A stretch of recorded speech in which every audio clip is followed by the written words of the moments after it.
This is a friendship that'll never ever end. Greetings and welcome to Unveiling Reality. I'm your host, Winning Reality. How's everybody doing this evening? Hope you are living well. Hey, we got Cool Gamer. What's up? Jacob Peets, VIPs in the front row. Some more people rolling in here in a minute. Happy to see you guys. Hey, there's Daisy Girl Williams, making a triumphant return. So happy to see you back. And look, there's Shelly saying hello to everybody. Hi, Shelly. All right, guys. Well, we're getting closer to Christmas, aren't we? Is it only a week away? Is that really happening? Seems like it is. It's coming faster than we can ever imagine. Too many jokes, right, Shelly? Yeah. So tonight we're gonna pick up where we were last week, but we didn't actually get to this point because we went and we pivoted strong, and we went with the GOP debate, which I'm glad we did because that was a lot of fun, and we'll keep doing that. We'll keep, as long as I can remember to plan them. We'll catch the rest of them and see how much more spicy it gets or controversial. Who knows?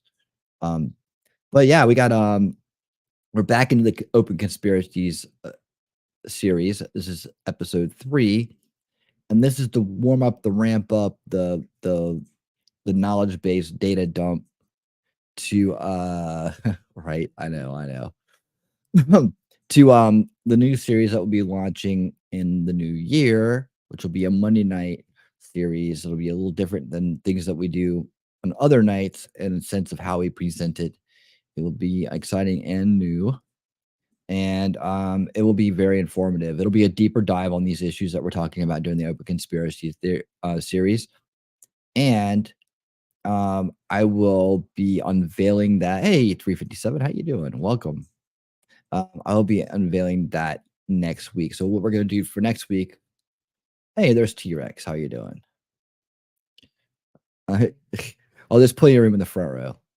Plenty of room. So what I'll be doing next week is I'm going to, is it next week or the week after? Well, next week, what we're going to do is we're going to watch the entirety of the Tucker Carlson interview with Alex Jones, because it really pertains to everything we've been talking about in a lot of ways. We're going to go through that piece by piece and stop and talk about different segments and stuff. And I'm going to show you a few of those segments tonight. But we'll be watching the whole hour and a half of it next time. And then I will unveil the new series. So that'll be our show for next week. That way we have something to look forward to. And that's going to be a lot of fun. So if you haven't seen it yet, you'll get to see it next week here with us. We can all talk about it together, and you'll see how all the things that I've been leading us up into is discussed. And it's actually, I found the interview to be really cool. Really cool, really informative. To see the evolution of Alex Jones, and you'll be like, wow. For some, you may find yourself saying, I thought it was not supposed to like this guy. Actually, you'll hear that quote tonight. But anyways, you'll see where he's kind of, his head is with everything, where Tucker Carlson is thinking as far as that goes as well. And how this is all kind of like leading to the same place. However, we're gonna get the gritty details, and we're going to get into the base knowledge of this, so that you are the most informed people out there. As always, my crowd is always the most informed and the most knowledgeable, because we do the good work. We do the good work here during the week. We take time out of our week to educate ourselves, to come together, to talk about important issues, and then we go off and we have some fun, and we do lead our daily lives. But we do take that extra time. That's what sets us apart from the rest. So I do appreciate you being here and being part of this. And it's so important that in this day and age, and as we'll see with these topics, that we take these steps, we do this extra work, because without it, they win. And that's the bottom line. And that's exactly what they want. They want you checked out. They want you uninterested, apathetic, hopeless. That's what they want. So you're going to let them win? Hell no. We are going to win reality. That's what we are going to do.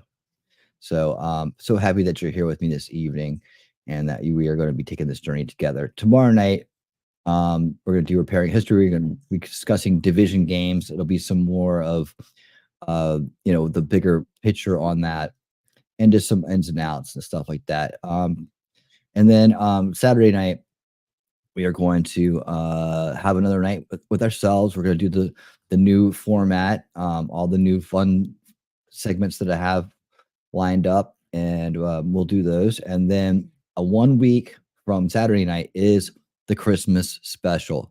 So I hope you guys will all be there for that. That's going to be like an old timey Christmas special from beginning to end.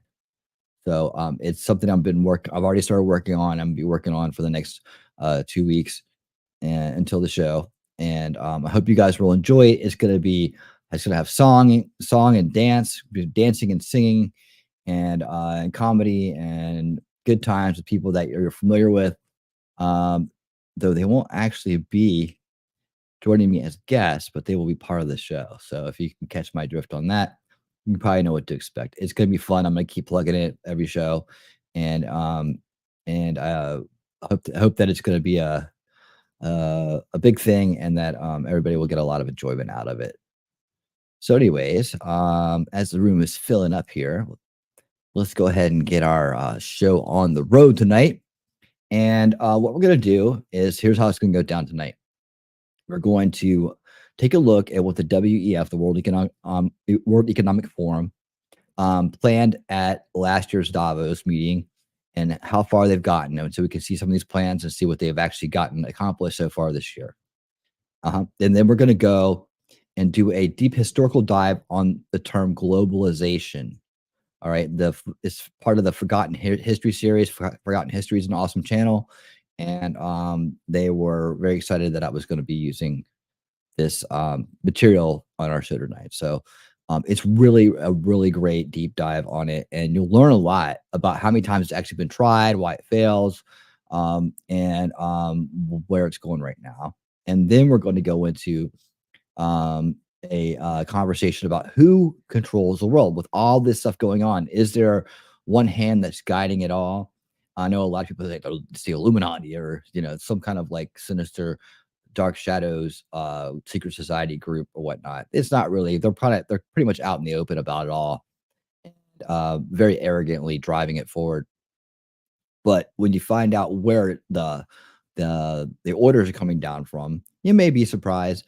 But how the orders come down will help educate you on the matter and focus your attention on the real root cause issues and problems. And then we'll discuss, like, in that, how we can actually stop it. I mean, it seems so out of control so often because we are in a very demoralized state in this world right now because of the psychological warfare, the mind control, the informational abuse, the traumatic abuse that we've been under since we were born. And so many people have just checked out or don't care, or just turn their brains off in different ways. But I'm here to tell you that it's not too far gone. It's not too far down the road. And if we've all focused our energy and remove our consent for these things, we can actually turn this around.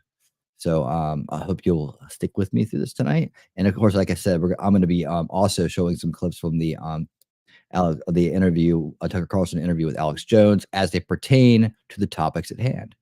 So without further ado, here we go. Let me get the first video up this evening and make sure it's all set and ready. All right, so we're going to bring back our friend at Coin Bureau. So there'll probably be a little crypto ad in here somewhere, but this guy is on top of it. He makes a great presentation. And again, like I said, I will be featuring his work as we go through this series. So away we go. Hey, yo, how's it going? He has arrived. Welcome. India. Well, they're definitely part of it. But yeah, we got it. We got it. Here we go. And this is again what they had planned for us this year. We'll see how it worked out. Last week, thousands of soldiers were deployed to protect 3,000 of the world's most powerful people who were gathered in Davos, Switzerland. They were there for the World Economic Forum's annual conference to discuss the future of the planet, without input from us plebs, of course. The event course. featured dozens of discussions which revealed what the elites are planning for 2023. So today, course, I'm going Brandon. to summarize the most important Davos discussions, explain why they're so significant, and tell you exactly what it all means for you.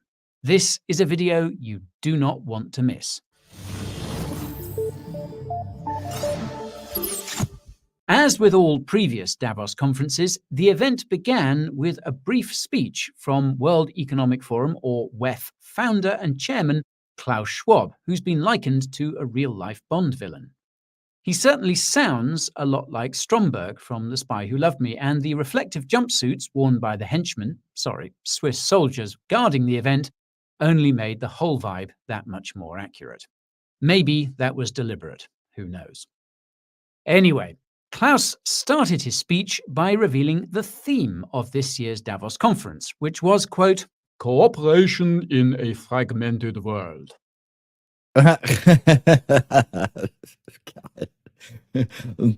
Stern obedience immediately. Ladies and gentlemen, guess what time it is?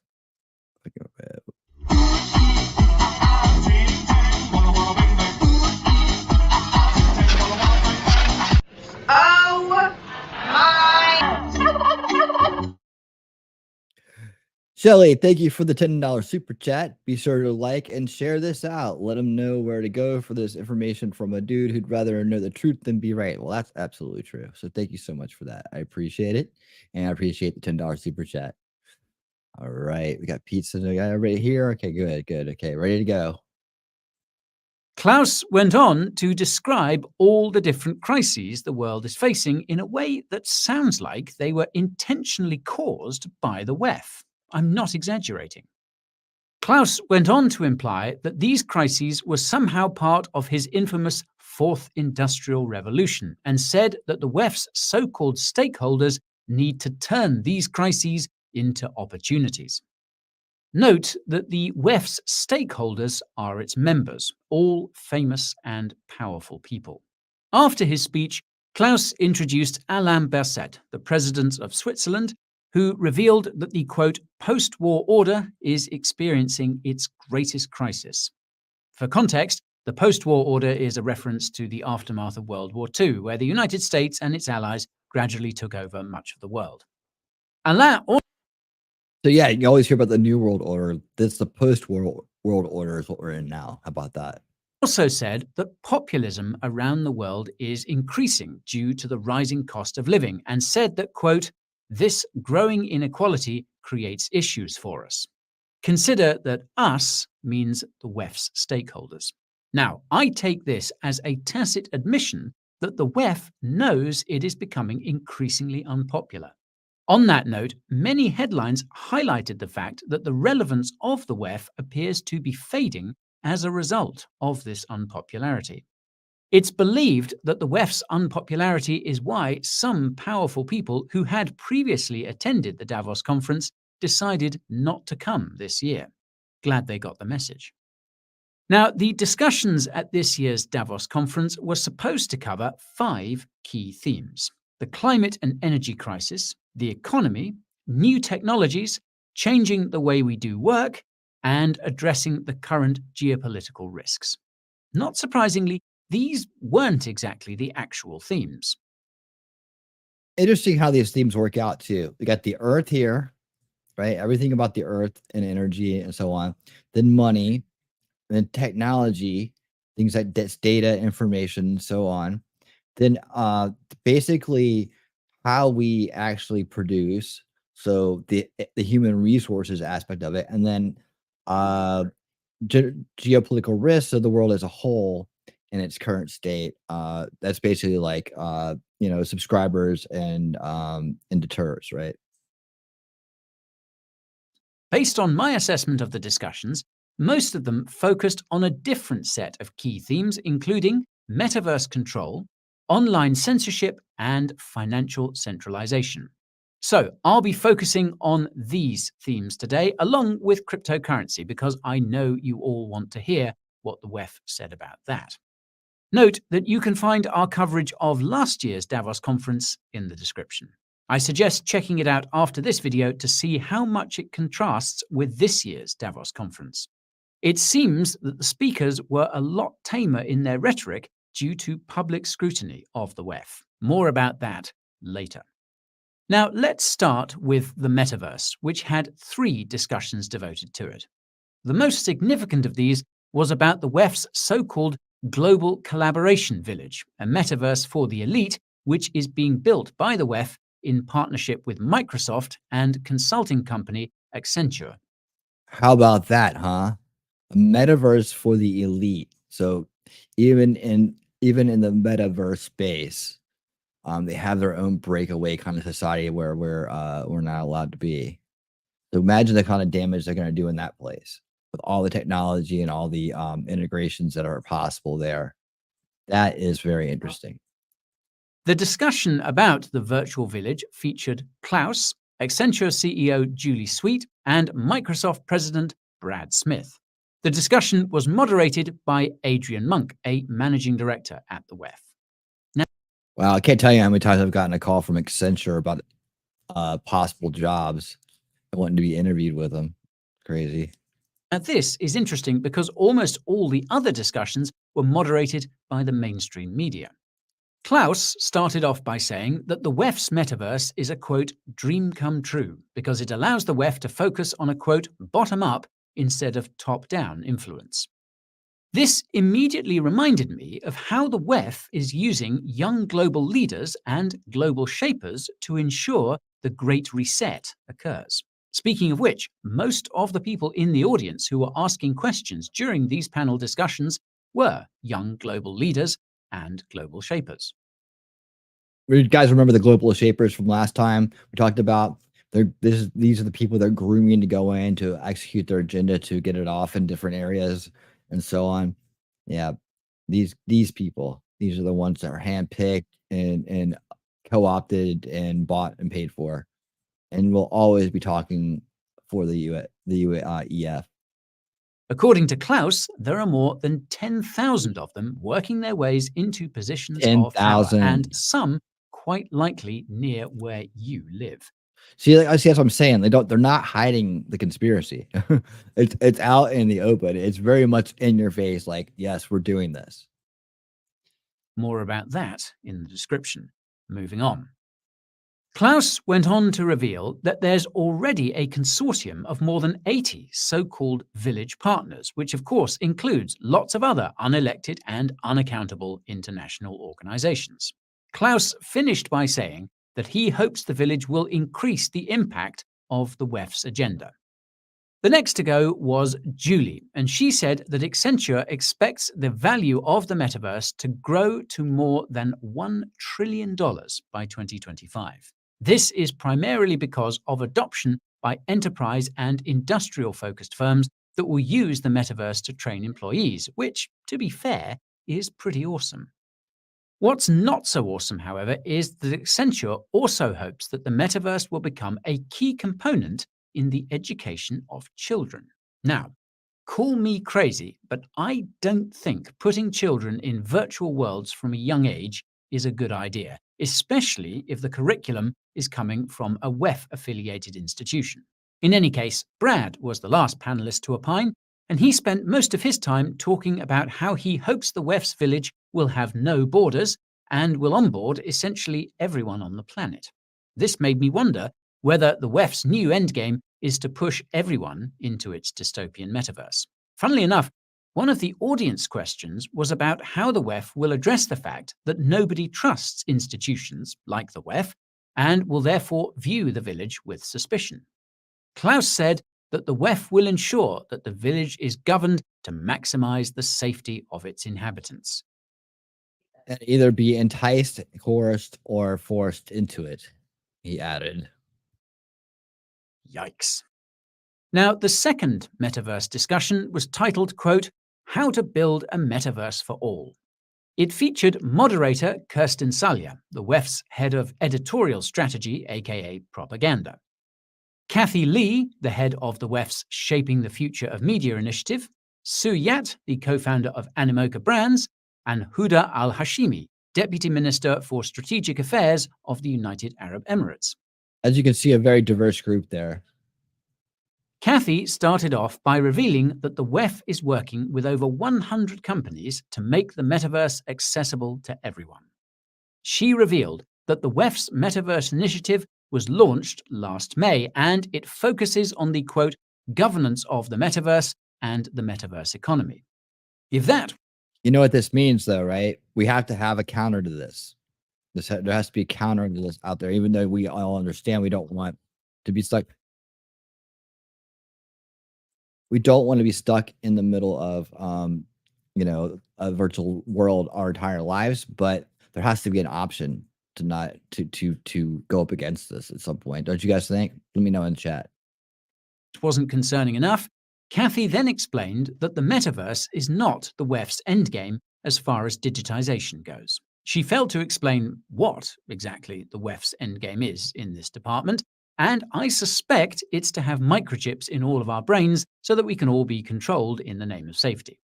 What's amazing is that Sue repeatedly pushed back against the excessive control the WEF is not so subtly seeking in the metaverse. He warned that if property rights in the metaverse are not guaranteed, then nobody will invest in it or use it. This is something the WEF and its affiliates don't seem to understand. As for Huda, she likewise seemed opposed to the idea that the metaverse requires a close partnership between the public sector and private sector. She argued that regulators should be more like referees and that it should ultimately be up to the communities to set more specific rules and standards. Huda also expressed concern about the effects that spending too much time in the metaverse could have on mental health. This ties into what I said a few moments ago about it not being a good idea to stick children in the metaverse from the moment they have the capacity to put on a VR headset. Now, whereas the second panel discussed how to build a metaverse for all, the third panel discussed how to actually build the metaverse. This panel was aptly titled A New Reality, Building the Metaverse, and it featured the following personnel. Nicholas Thompson, the CEO of mainstream media company The Atlantic, as moderator, of course. Chris Cox, the Chief Product Officer of Meta. Enrique Lores, the CEO of HP. Paula Ingebayer, the Rwandan Minister for Information, and Neil Stevenson, the author of Snow Crash, who coined the term metaverse in that very book. Now, to be honest, this panel discussion was actually pretty good. In retrospect, I think it's because it wasn't scripted, at least not to the extent of the other panel discussions. I noticed that panelists on other discussions were constantly checking notes. Perhaps they were instructed to stay uncontroversial. What's up, Castro? Regardless, Neil was the first panelist to speak. He explained that his idea for the metaverse came from imagining the cost of video game hardware coming down exponentially. He revealed that he's working on an open source metaverse blockchain and insisted on decentralized and interoperable digital IDs. Chris was the next to take the mic, and he revealed that the reason why graphics in the metaverse suck is because of concurrency issues. In plain English, it's hard to have good graphics in a virtual world with thousands of people, and apparently there's a limit to how much better hardware can help. Not surprisingly, Chris pushed back against Neil's claims that the metaverse should be open source and decentralized, arguing that centralization is required for privacy and safety. Surprisingly, Enrique seemed to side with Neil, probably because Meta is building metaverse hardware. Following Paula's pondering about all the wonderful things the metaverse could be used for, the WEF's own metaverse mastermind, Kathy Lee, randomly appeared on stage to reveal that the panelists were a part of the WEF's so-called Defining and Building the Metaverse initiative that I mentioned earlier. What a way to ruin an otherwise positive panel discussion. Now, when it came to the WEF's discussions around online censorship, there were also 3 panels, and the first 2 appear to have taken place back to back. The first panel was bluntly titled, quote, The Clear and Present Danger of Disinformation, and it featured everyone you'd expect. The moderator was former CNN anchor Brian Stelter, who was fired last summer for being so unpopular. You got to be kidding me, right? Brian Stelter, that's what he's doing now? This is what he did? They let him? Okay. God, I can't even comment on it. It's so stupid. The panelists were Arthur Gregg Sulzberger, the chairman of the New York Times, Vera Jourova, a vice president at the European Commission who was instrumental in putting together its recently passed censorship laws, Jean Borgo, the CEO of Interview, and a US politician named Seth Moulton. Brian started by telling everyone to tweet about the WEF with a certain hashtag to ensure that, quote, real information gets out there.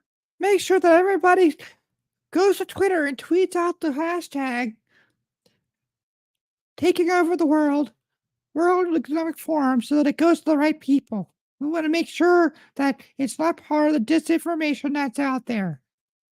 Then Arthur admitted that disinformation lies at the core of every problem the WEF is trying to solve. In other words, stop repeating what we say with additional context. Arthur went on to admit that distrust in institutions is the most dangerous threat to the extreme centralization the WEF is seeking. I'm paraphrasing, of course. Arthur also stressed that the only way to fix the issues of disinformation and distrust are for governments to partner with mainstream media. If you watched our video about online censorship, you'll know that's basically what the EU is doing with its Digital Services Act. In the panel, Vera explained that removing content in the name of disinformation would be wrong, which is why the EU is working with big tech to make it impossible to find instead. Vera also advocated for, quote, pre-bunking, which is where you prevent or discourage people from posting anything that goes against the official narrative.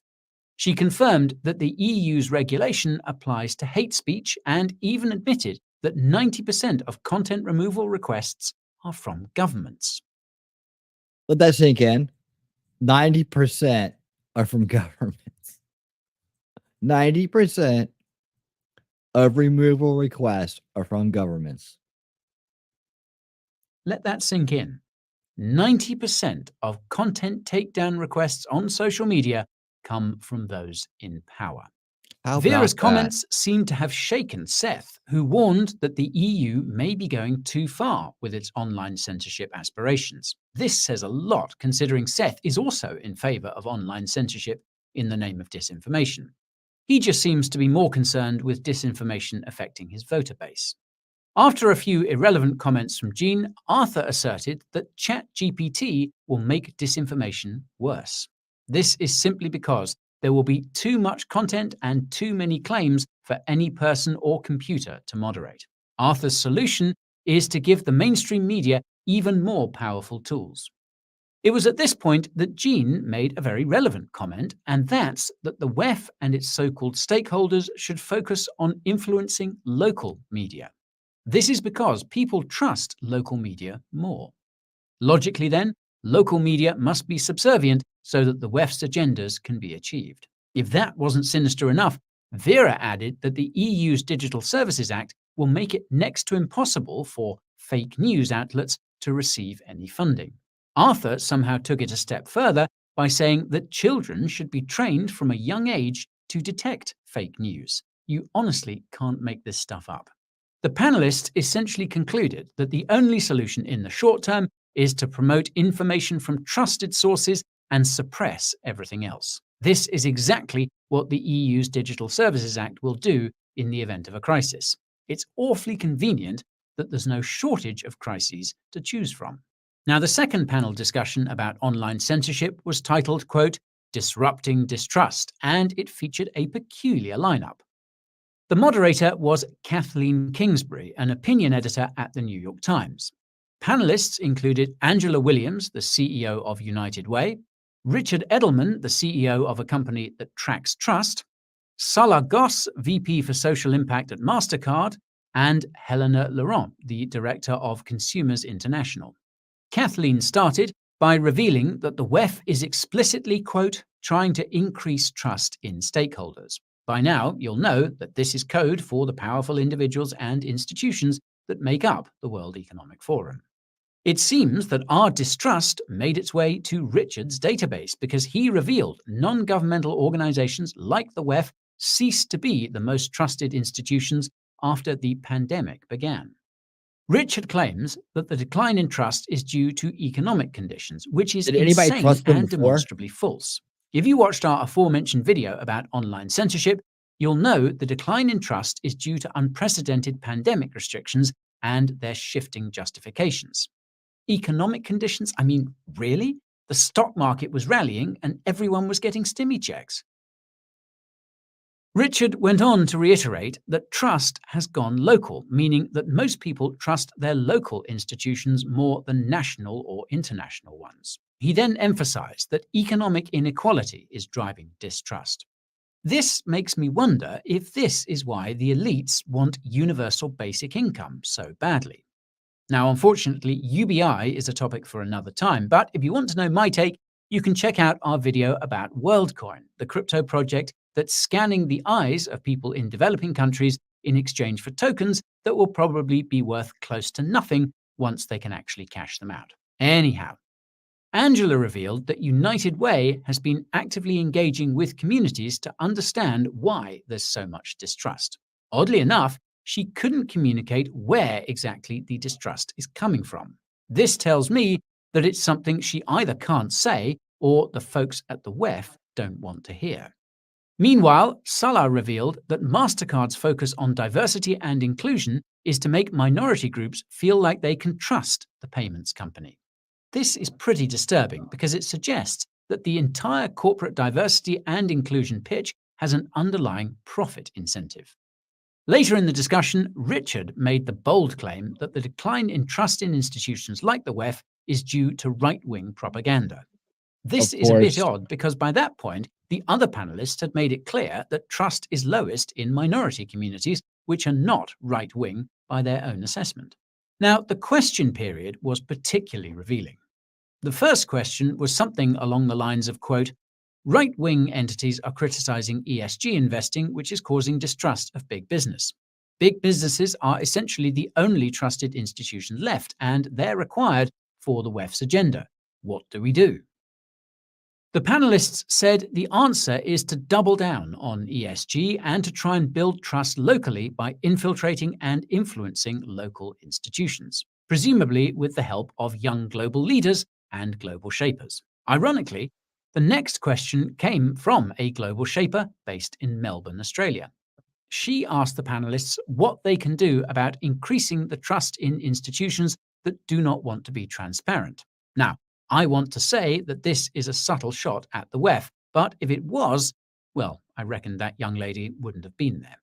In any case, the panelists didn't have a clear answer. One of the last questions came from a chap who seemed to be passionate about crypto.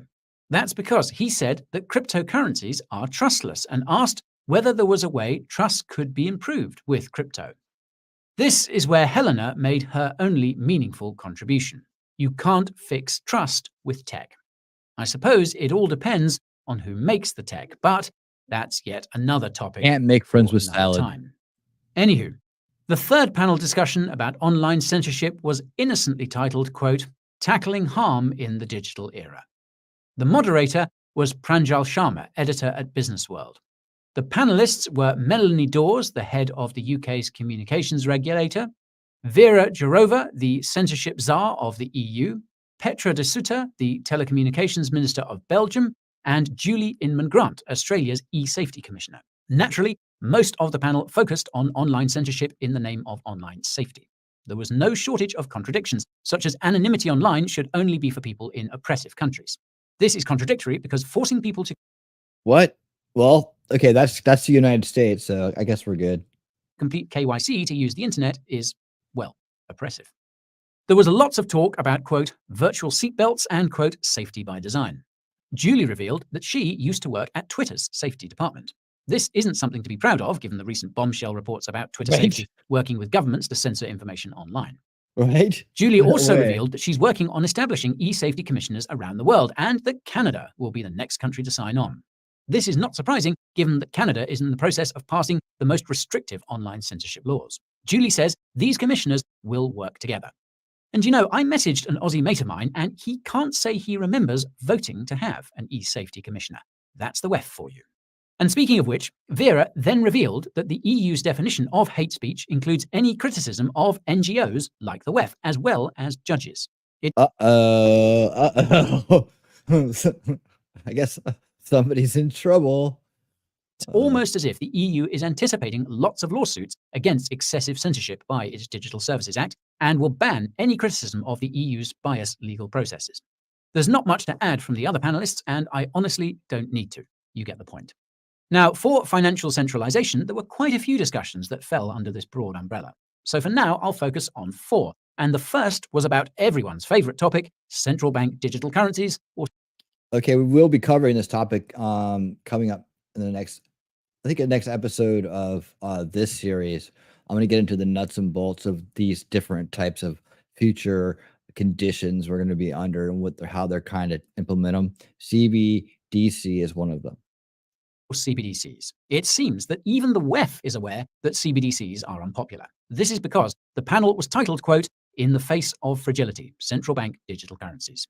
The discussion was moderated by Neha Narula, who is the director of MIT's Digital Currency Initiative, which recently published a report about its progress in developing a digital dollar with the Fed. Other panelists included Liva Mostre, the CEO of Euroclear, Lesetja Khanyaho, the governor of South Africa's central bank, Javier Perez Tasso, the CEO of SWIFT, Amir Yaron, the governor of the Central Bank of Israel, and Julio Velarde, governor of the Central Bank of Peru. How about that? A bunch of central bankers. Huh. Maybe central banking is a bad idea. Neha started by basically offering her condolences to Julio over the fact that Peruvians have been violently protesting against their government for months. Julio gave an awkward thank you, probably because central bank policies may have had an impact on the things that Peruvian citizens are protesting about. Julio went on to reveal that the government has been working closely with the IMF to develop a CBDC, which is odd, given that the Bank for International Settlements, or BIS, is the international institution that's been working with most other central banks on CBDCs. Then again, there have been a bunch of independent CBDC trials, such as Project Icebreaker. Amir explained to the panel that Project Icebreaker was the first cross-border retail CBDC trial that was completed with the help of the central banks of Norway and Sweden, along with Israel. What's interesting is that Amir admitted that it's been very hard to find people to build CBDC technology. This is interesting because I've long speculated that the people who are capable of developing digital currencies are building cryptocurrencies and not CBDCs. That's simply because they can make a lot more money building cryptos XRP. And will also be worshipped rather than hated by the average person. What's hilarious is that Neha straight up asked Javier why central banks need the SWIFT payment system when they can seamlessly send transactions using CBDCs. Javier said that it's a lot more complicated than it seems, and that SWIFT has been working with the BIS on optimizing CBDCs. For those unfamiliar, Euroclear is similar to SWIFT. Rather than talk about the technological aspects of CBDCs, Liva focused her defense of financial intermediaries on liquidity. She explained that atomic swaps with CBDCs will have lower liquidity than standard cross-border payments. Fascinating. As for Lesetja, all he could say was that CBDCs seem to be a solution in search of a problem. His comments actually made the crypto headlines, and he's not wrong. Everything that CBDCs do, stablecoins could do better, which is why central banks seem to be interested in them of late. Note that the WEF has been a big proponent of this so-called synthetic CBDC setup. More about that in the description. Now, the second panel about financial centralization was titled, "What Next for Monetary Policy?" If you're wondering why I'm including this panel discussion under financial centralization, it's because central banks influence interest rates and the Fed has been crashing the market with rate hikes. The moderator was Jumana Besetche of CNBC. The panelists were Larry Summers from Harvard, Swiss National Bank Chairman Thomas Jordan, Kirsten Brathen, the CEO of Norway's largest financial services group, and our nervous friend Julio Velarde, the governor of the Central Bank of Peru. Thomas started by saying that the Swiss National Bank is committed to bringing inflation back down. If that rhetoric sounds familiar, that's because Fed Chairman Jerome Powell has been saying the exact same thing. This might have something to do with the fact that central banks work together via the BIS. Like many market analysts, Larry claimed he knew inflation was coming since 2021 and believes that it's going to continue for quite some time. What's interesting is that the panel seemed to focus on Larry. This might have something to do with the fact that he's a former US Treasury Secretary and was pipped to the post of Fed Chair by our old buddy Jerome Powell. Larry was asked about whether central banks should change their 2% inflation targets. Larry firmly responded no, because investors will know that if it's been changed once, then it can be changed again. This will undermine the credibility of central banks and lead to hyperinflation. What's funny is that Larry said interest rates will remain higher for longer because of persistent inflation. Not a moment later, Thomas said that the Swiss National Bank is prepared to bring interest rates back to negative territory at a moment's notice, seemingly pivoting on stage in real time. Jumana took this contradiction as an opportunity to point out that the Swiss National Bank had posted a record loss of $143 billion last year. For context, the Swiss National Bank holds a broad basket of assets, including US stocks. Thomas argued that it would have been worse if it had held US bonds. That's because in 2022, US bonds saw their worst year since the late 1700s, which is absolutely wild. Meanwhile, Julio revealed that Latin American central banks will probably be pivoting soon. This is because they were the first to raise interest rates, and they did so aggressively. Kirsten didn't add much to the conversation and admitted that she felt a bit underqualified compared to the other panelists. That's pretty impressive because humility is a rare trait of these so-called stakeholders. Now, the question period was likewise unimpressive, which is unfortunate because the questions were actually pretty good. The one that stuck out to me was whether there's a danger of having interest rates too low or in the negative for too long. Nobody on the panel could provide a clear answer. So much for the experts. This ties into the third panel about financial centralization, which was titled, quote, Staying Ahead of a Recession. The discussion was moderated by Bloomberg editor Francine Lacroix. The panel featured Douglas Peterson, CEO of the S&P, Axel Lehmann, chairman of Credit Suisse, Laura Cha, chairwoman of the Hong Kong Exchange, and Mario Centeno, governor of the Central Bank of Portugal. I remember Laura from last year's Davos conference. She was on an ESG panel with other ESG ideologues like Bank of America CEO Brian Moynihan, discussing how they're not going to give any funding or provide banking services to any companies that don't comply with ESG. How about that, huh? Right? Flat out going, this is the way that we're going to get it done. This is how we're going to control people. We're going to say, no banking for you if you don't do what we want. Yeah, but that's still, you still got a choice there, right? No, not really. It's veiled authoritarianism. Yeah. But yeah, that's quite a predicament to be in. Aren't you glad that somebody like this guy goes and listens to all the Davos stuff so that you don't have to, and then gives you clear, concise, open-minded report about it? It's like, I'm so happy, because if I had to listen to those guys drone on and on for days and days, that'd be horrible. The discussion underway, Axel said that he sees a multipolar world emerging. Laura said that China's reopening will be bullish. Douglas said that there will be a mild recession. Mario said that inflation is coming down, but central banks will continue to fight it. He also said that a tight labor market is why the recession will be mild. Not surprisingly, the panelists all promoted ESG as the obvious answer to every possible economic issue, even though it caused the energy crisis. You'll know this if you watched our video around ESG and cryptocurrency, and you'll also know ESG investors care the most about G for governance, aka control. In terms of risks, Douglas said there are credit risks, i.e. some big institutions could default on their debts because of higher interest rates. Laura said there are lots of geopolitical risks, and Mario agreed. Axel said the biggest risk of all is social unrest, in case the Swiss president didn't make that clear enough. Now, the fourth panel about financial centralization was similarly straightforward. It was titled, quote, Financial Institutions, Innovating Under Pressure, and it was moderated by CNBC anchor Steve Sedgwick. The panelists were Ronald O'Hanley, the CEO of State Street, Lynn Martin, president of the New York Stock Exchange, Dan Schulman, the CEO of PayPal, Mark Sussman, the CEO of the Bill and Melinda Gates Foundation, and Mohammed Al-Jadaan, finance minister of the Kingdom of Saudi Arabia. Steve started by taking a subtle dig at El Salvador over its Bitcoin adoption before giving the stage to the panelists. Lynn was the first to speak and literally said that extreme financial centralization is required to protect against unwanted volatility, hence why I included this panel under financial centralization. The next to go was Mark, who was wearing a pin that many have associated with the WEF's Great Reset agenda. In reality, the pin is a reference to the United Nations' Sustainable Development Goals, or SDGs, which are being pushed by the private sector via ESG with the help of the WEF. More on that later. Now, I must admit that Mark spoke as if he was outright instructing all the institutions present as to what they ought to do regarding the economy. The only thing more cringe was watching Dan push the talking point of blockchain, not Bitcoin, and outright saying that the financial system must control this technology. Ronald took a different route because he shed light on the fact that nobody really knows how much debt there is in the financial system or who holds it. A little later, Ronald was asked a question by a young global leader in the audience about sustainable finance, one of the many ESG synonyms. Ronald said that ESG investing has been hard because most environmentally conscious companies are grassroots startups that can't receive massive amounts of funding. Ronald also said that Wall Street wants to, quote, securitize national resources. This is code for taking possession of all land and sea, turning it all into stocks, and trading them on the stock markets. Lynn confirmed that natural resources will soon start trading on stock exchanges thanks to the SEC. Pure evil. Okay, let's lighten the mood a little bit, shall we? There were two panel discussions related to cryptocurrency. The first was titled, quote, Finding the Right Balance for Crypto. Bloomberg News editor Stacey Marie Ismail was the moderator, and the panel featured the following not-so-crypto personnel. Klaas Knot, president of the Dutch Central Bank and head of the Global Financial Stability Board. Mairead McGuinness, the EU Commissioner for Financial Stability. Brad Garlinghouse, the CEO of Ripple. And Omar Sultan Al-Olama, Minister of Digital Economy of the United Arab Emirates. Holy shit, the Ripple, discussions were predictably anti-crypto. What was not predictable, however, was that even the moderator would be vocally anti-crypto.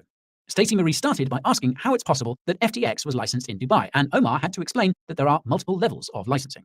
Mairead explained that the EU's upcoming MiCA regulations will not stifle innovation, but prevent crypto from becoming a Wild West. Klaas said that crypto companies are located in, quote, sunny places with shady people.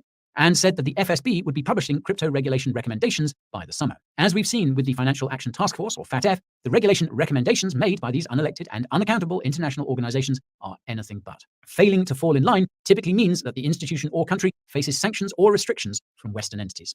At the same time, Brad started blasting Stacey Marie for implying that the UAE has a, quote, light touch when it comes to crypto regulation. Stacey Marie doubled down on her anti-crypto rhetoric by asking Omar whether it was true that 35% of people in the UAE were affected by the collapse of FTX. Omar had no idea where that statistic had come from, so the mic was temporarily turned to Klaus, who was asked whether the FSB is keeping track of illicit activity in crypto. Stacey Marie followed up with Omar by asking him why it is that crypto criminals try to escape to the UAE. Omar was stunned. Brad butted in to point out that FTX was like Bernie Madoff's scheme, which had been reported to the SEC before it collapsed, but the SEC ignored the warnings for some unknown reason. Note that FTX founder Sam Bankman-Fried had met with SEC chairman Gary Gensler on more occasions than with any other regulator. Klaus added to the tension by saying there's a need for global crypto regulation, especially because the crypto industry will actively resist regulation, according to him. I would invite Klaus to find an industry that's welcoming of regulation, that's not controlled by a monopoly that's paid off politicians. After Stacey Marie admitted that she didn't hold any cryptocurrency, it was time for the question period. The first question came from someone at Chainalysis, who asked Klaus whether the FSB's figures for illicit activity in crypto were being overstated. Klaus implied that Chainalysis is understating crypto crime. The panel ended with Stacey Marie getting into a spat with Brad over the collapse of the crypto market. She asked when the crypto market could recover in an intimidating way that motivated Brad to highlight that many tech stocks have crashed more than some cryptos, yet you don't see calls for regulation there. Now you know why there were almost no crypto headlines about the only purely crypto discussion at Davos. CoinDesk was the only crypto media outlet that covered this discussion and somehow painted it in a neutral light. Speaking of which, the second crypto-related panel discussion was moderated by CoinDesk Chief Content Officer Michael Casey. The discussion was titled, quote, Tokenized Economies Coming Alive, and it appears to have been hosted in a suboptimal venue, though it featured the following surprisingly crypto-centric panelists. Jeremy Allaire, CEO of USDC stablecoin issuer Circle. Jiriot Srupsisopa, CEO of BitCub Capital. Timo Harakka, Finland's Minister of Transportation, and Beryl Lee, the co-founder of Yield Guild Games. More about those guys down in the description. It's definitely an interesting crypto project. Now, I couldn't help but notice Jeremy looking over at Timo, wondering what the hell a Finnish transportation minister was doing on a panel about crypto-related tokenization. This is because Timo admitted that he's not that familiar with crypto or tokenization, but was eager to learn. Well, Timo, I know a YouTube channel that can definitely help you with that. Now, as you might have guessed, Michael spent quite a bit of time going back and forth with Jeremy. Jeremy just explained how Circle is tokenizing the most important asset of all, which is, of course, the US dollar. Michael went on to press Jeremy about programmability and other stuff the WEF seems to love. Jiriot spent his limited time in the spotlight talking about how Thailand is working on a wholesale CBDC, among other mostly irrelevant things. And Timo randomly started calling for clearer crypto regulations and got on with Jeremy about digital ID. Note that Circle is working on digital ID with its Verite platform. More about That's another topic we're going to be covering in an upcoming episode, along with the CBDC and housing and such. We're gonna do all those in one night. that in the description. Jeremy also saw eye to eye with Timo about regulatory clarity for crypto, and the whole time Beryl was just sitting there watching the exchange in awe. During the question period, Jeremy was asked about non-custodial crypto wallets and said something that's arguably very incorrect. Jeremy said that when you have a stablecoin or digital ID in a non-custodial wallet, then you truly own both assets. This is not true because stablecoins are centrally controlled and can be frozen by stablecoin issuers at any time. Digital IDs are likewise connected to government-issued IDs, which can be revoked. Anyway, the panel ended with Jiriot talking about how he's been talking with Bill Gates about how to reduce carbon emissions, which is all you need to know. Newsflash, overconsumption is causing all the environmental issues we're seeing, and overconsumption is being incentivized by inflation due to money printing. If we had a hard money system that incentivized people to save rather than spend, then overconsumption would come down and all the environmental issues the elites claim to want to solve could eventually solve themselves without having to pass a single law or regulation or ESG mandate. More about that in the description. Now, I know this video is getting long, but there are two more panel discussions that I absolutely must cover. The first was titled, quote, Global Economic Outlook. Is this the end of an era? It was the final panel discussion at Davos, and it was also the longest. Don't worry, I'll keep it short.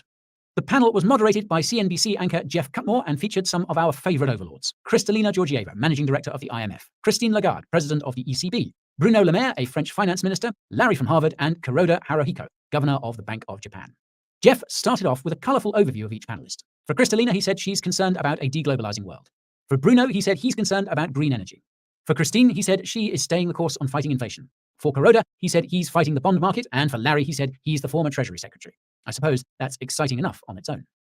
Kristalina started by saying that the economy isn't doing nearly as badly as the IMF had initially projected. She said that China reopening should lead to a resurgence in its economic growth, but could also cause inflationary pressures. Kristalina said that the Ukraine war could be a risk as well, but mostly to Europe. She then revealed that the reshoring of supply chains that we've seen as a result of the pandemic and the war in Ukraine is going to do damage to global GDP, but this damage can be contained if countries continue to work together as much as possible. Recall the theme of this Davos conference. Larry urged central banks to continue fighting inflation and warned that the last part of the inflation battle is the most painful and difficult. He also said that global integration should never come at the cost of social disintegration, which is probably the only thing I agreed with from all the Davos discussions. Christine confirmed that the ECB will continue to fight inflation and amusingly said that 2022 was a, quote, weird year. She urged governments to stay the course on the digital and green transformation that the WEF stakeholders pushed through with their pandemic restrictions. More about that in the description. Now, Christine also casually said that China's reopening will kill lots of people, but it will grow the economy, so it's fine. She then proceeded to cross her arms after realizing what she had said out loud. They truly put the best, brightest, and most compassionate on display at the World Economic Forum. Kuroda said that the Bank of Japan will continue to fight inflation while aggressively stimulating the economy. This makes zero sense, but the chap is old and about to retire, so I reckon we can cut him some slack. Note that Kuroda is set to leave on the 8th of April. We could see lots of volatility on that date. Bruno was the polar opposite of Kuroda in his passion. He essentially said that Europe shifting its reliance from Russia's gas to China's renewables is stupid. As such, Europe should start to produce its own wind turbines, solar panels, and batteries, and be very protective of these industries. For context, US President Joe Biden recently passed the deceptively named Inflation Reduction Act, which creates huge incentives for green energy companies to relocate from Europe to the United States. This has angered the EU, which responded by passing the Digital Markets Act that hurts big tech profits. Bruno's passionate speech took the moderator by surprise, and he told Bruno to his face that he had made the audience uncomfortable with his Europe First rhetoric. It really was a sight to behold. It also revealed which interests are in the control of the WEF and just how divided different regions are. So much for cooperation in a fragmented world, eh? Kristalina went on to tell the Europeans on the panel to provide more funding to Africa, money which Europe doesn't exactly have at the moment. This caused Kuroda to ask Kristalina to send more IMF money to Asia, which is a subtle sign that the region is desperately short on US dollars because of rising rates. Larry warned about unseen debt in the financial system. Christine said she's worried about being pushed to raise rates too much. Bruno called for a ceasefire in Ukraine, officially making him the most unpopular person in the eyes of the panel. After all, the only answer to war is more war, so long as the people in power continue to find ways to profit. Now, the last panel discussion from Davos I want to summarize was actually a speech by Antonio Guterres, Secretary General of the UN. This is because the WEF is effectively the private sector arm of the UN and has been pushing the UN's SDGs through ESG. Antonio's speech was therefore the most important of all. So this speech began with a brief introduction by Klaus, who welcomed His Excellency and said the UN is needed now more than ever. Klaus said that the WEF is committed to ensuring that the UN's SDGs are implemented, which confirmed my long-held suspicions that the WEF is the UN's private sector arm. Then Antonio took the stage. He started by saying that the UN needs cooperation, not fragmentation, to achieve the SDGs. He said that the pandemic response was a failure of compliance, no doubt. He admitted that it's hard to find solutions at the best of times, and we are not in the best of times. Antonio then said something that made me seriously optimistic about the future. Quote, "This is undermining everything." In other words, the UN and the WEF's plans are falling apart before their eyes, and they're desperate not to have a repeat of the UN's Millennium Development Goals, or MDGs, which failed because of 2008. Antonio... That should go on like good news of the week right there. You know, they, like I said, that they try to push these things out, and they're doing it, and they have ways to do it. They have a strategy to do it. They have leverage to do it. But it's no guarantee that they'll get done completely, or if they get done and even partially, that they can't be rolled back. So never give up hope, never give up faith, never stop fighting. He proclaimed that the East and West are in the process of separating, creating two separate systems, two separate currencies, and even two separate internets. He warned that the WEF stakeholders must avoid the, quote, Thucydides trap. For those unfamiliar, the Thucydides trap is a political theory which states that a massive war is inevitable when an existing power is being challenged by a rising power, in this case, the United States being challenged by China. Now, back to Antonio, who went on to call for additional funding for SDG compliance and even called for a new debt architecture to ensure the financial system doesn't collapse as a result of all this funding. In his follow-up interview with another WEF puppet, Antonio admitted that the private sector is slipping away. He even instructed the politicians present to ignore what their populations think about them. He said that his time in politics had taught him to ignore the opinion of the people and do what is right. He said social media must be leveraged as a tool to achieve the UN's vision. Right for them. Enough. The cherry on top was Antonio saying that this is the worst it's ever been in his lifetime. By that, he means that this is the least that the average person has listened to the people in power. It's the least that the private sector and public sector have Good complied. news. The Great Reset is falling apart in real time. Yes. So in conclusion then, what does all of this mean for you? Well, in short, never stop seeking the truth and never stop sharing it. They'll try and take control by putting us in de facto digital prisons with CBDCs and digital IDs, but alternatives will exist and they will prevail if they're promoted, adopted, and crowdfunded. I'm confident that cryptocurrency will play a role in this decoupling between the average person and the corrupt institutions that rule them. Success is by no means guaranteed, but the pendulum finally seems to be swinging in the direction of freedom. The WEF's self-confidence is waning as its stakeholders realize how out of touch they are with ordinary people like us. So let's keep that momentum going. Yes. Agreed. All right. Well, I hope you enjoyed that presentation of what went down at the World Economic Forum in 2023. I'll be more on top of immediately putting out 2024 when it comes out.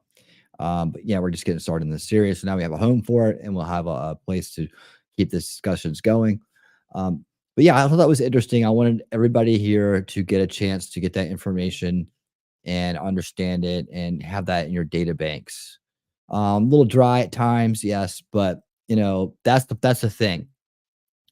Is not everything is going to be as exciting and as lively as an entertainment based program, right? And or cut up, corn up, just forget about all the woes of the world. Because when we do that, when we don't take in the dry stuff, sometimes we don't take in the educational stuff, they get ahead. They get ahead of us, and that's the problem that we're facing right now. Is that's been the norm for way too long.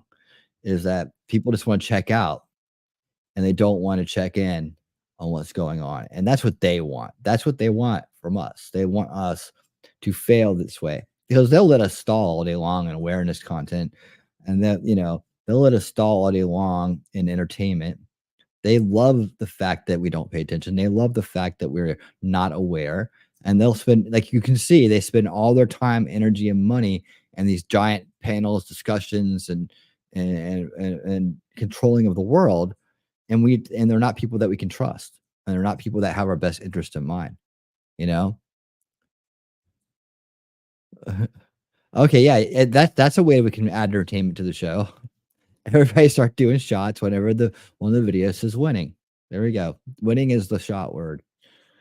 All right. So yeah, so that's why we do it. That's why we take some time out of our week to do the good work and learn and come together to talk about these things, because that's what they don't want us to do. So that's resistance in itself. You're resisting them in itself by being here tonight. And but now we got to figure out what we're resisting and why. We already kind of know that, but we're gonna go back in time a little bit and really get a good look at what does globalization mean? Why is it so important? Why are they always trying to do this? And how many times has it been tried before? And we're going to talk with our new good friends at Forgotten History for this segment. And this is a very, very interesting rundown. I'm going to put this at a 1.25. All right, we'll come up on an hour here. And let's see, do I want to do this before? I think I want to do, let's do this real quick. Let's just change it up a little bit. And let's run through our first series of clips from the Alex Tucker interview. I'm trying to think if this works into the flow, right? Or whether we should do this next video and then do that and then do the ones at the end. Okay, we're gonna play this video first. I think it's best to do this, and then after this, we'll do the clips and the first set of clips, and then we'll watch the last video and we'll do the last set of clips, and then we'll talk and we'll talk about the rest of it. So, anyways, yeah. So here we go. The globalization agenda, forgotten history. Away we go.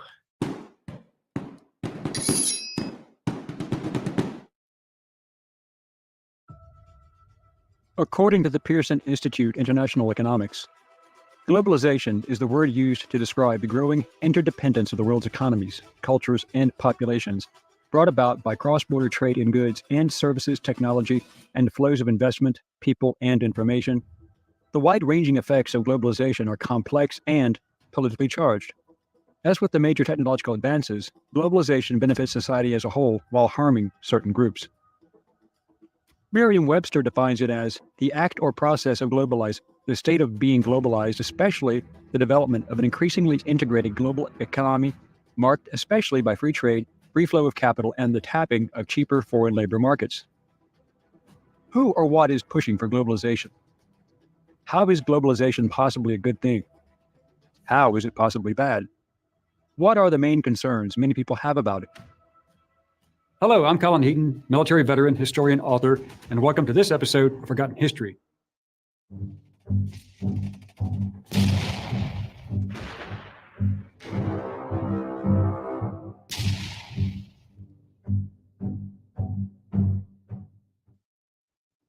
The German-born American economist Theodore Levitt is credited with creating and coining the term globalization in a 1983 article titled The Globalization of Markets.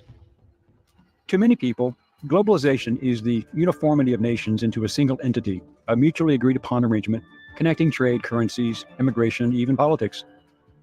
To others, globalization is a clarion call to a socialist superstate where independent nations would lose their autonomy, their populations would lose their individual rights and laws, identities and cultures, and become absorbed into a one-world movement for better or worse.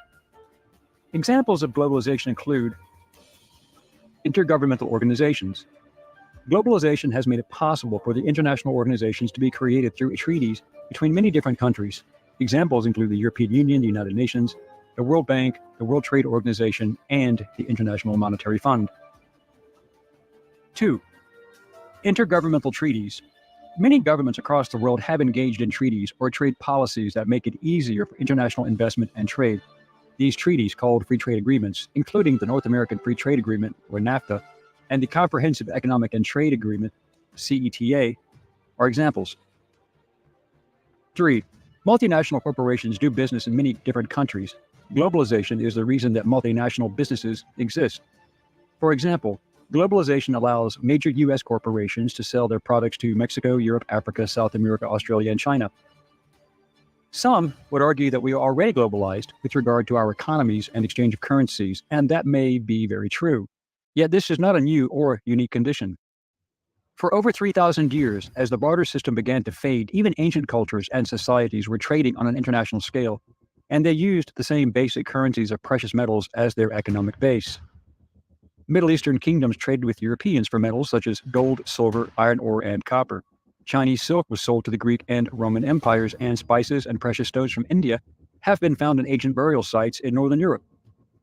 Ivory from India and Africa was traded all over the known world, as was olive oil from the Mediterranean regions. Wool and wine from Western Europe found its way to Asia, with much of its international traffic being on the famous Silk Road, as well as a growing fleets of merchant ships reaching ports on 3 continents. These were in fact dynamic international transactions, and trade flourished, but was this true globalization? Some would argue yes, and it was only expanded by the beginning of the Industrial Revolution. More people, more wealth, and a greater variety of commodities could be shipped further and faster, and in greater quantities than ever before. As industry, science, and technology grew, the world grew smaller. Some would also argue that the North American Free Trade Agreement, as well as the World Trade Organization, are examples of globalization, but that only affects trade, not governments and their societies. Under these plans, nations are still independent, and their people have the rights to choose their own paths. Still, can this be considered globalization? I say no, not in the strictest sense. True globalization would mean creating a hegemony of all nations, all cultures, into a coalition of the willing to abide by being governed by a single approved state entity. True, unbridled globalization would mean following the example of the European Union, which, while a minor example, has some correlation. The individual nations of Europe who joined the Union still maintained their own national elections, but their mandates came from Brussels, Belgium.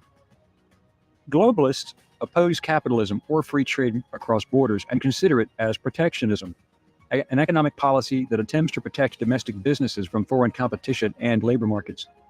But true globalists want far more than that. The EU nations also had very little say in their own national immigration policies. Their unified currency was considered a successful economic move, but their open borders between nations has not been what I would call the smart move. Perhaps the smartest nation in Europe to join the EU was Great Britain, who kept their own currency, the British pound, and did not adopt the euro, and this made them a powerful factor with regard to international trade and economic power. Recently, following the Brexit, when Great Britain voted to leave the EU, mainly due to the open borders policies enforced upon them and the inability to enforce their own immigration laws, Poland, Austria, and Hungary, as prime examples, have tightened their own border security to protect their populations from unfettered and uncontrolled immigration.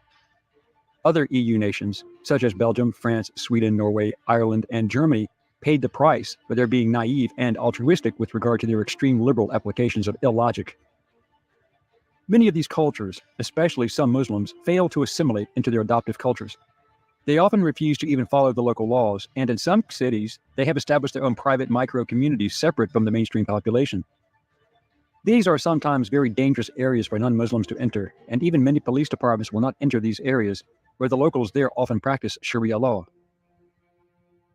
For example, one BBC report quoted a London Metropolitan Police officer named Rob.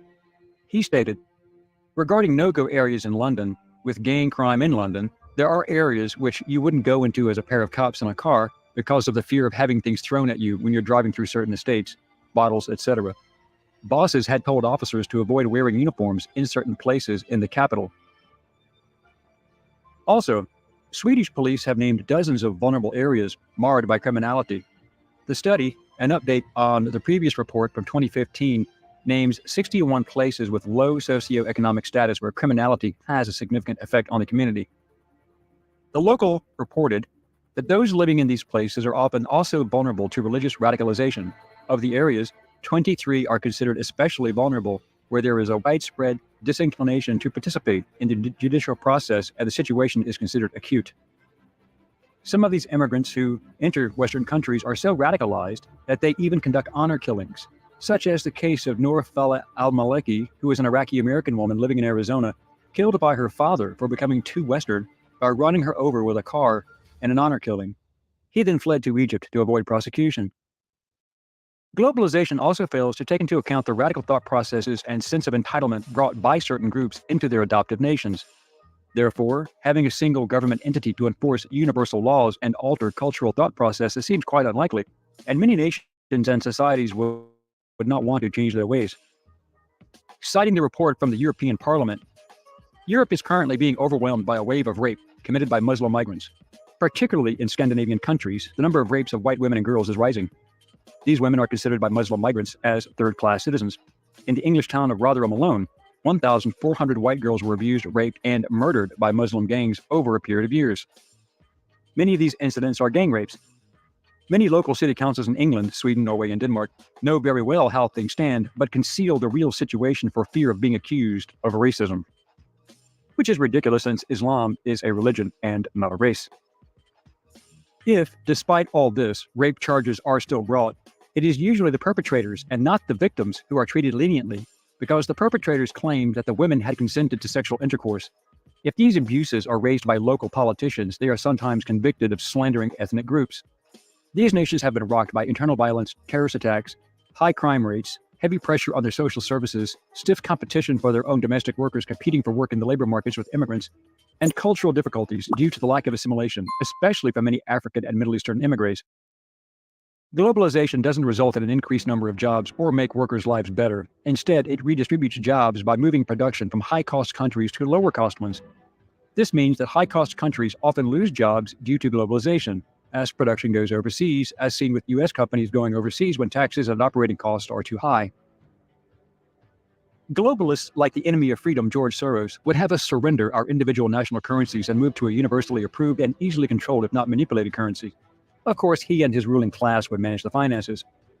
They would eliminate national banks and independent financial institutions and control the world currency from a single monolithic financial center.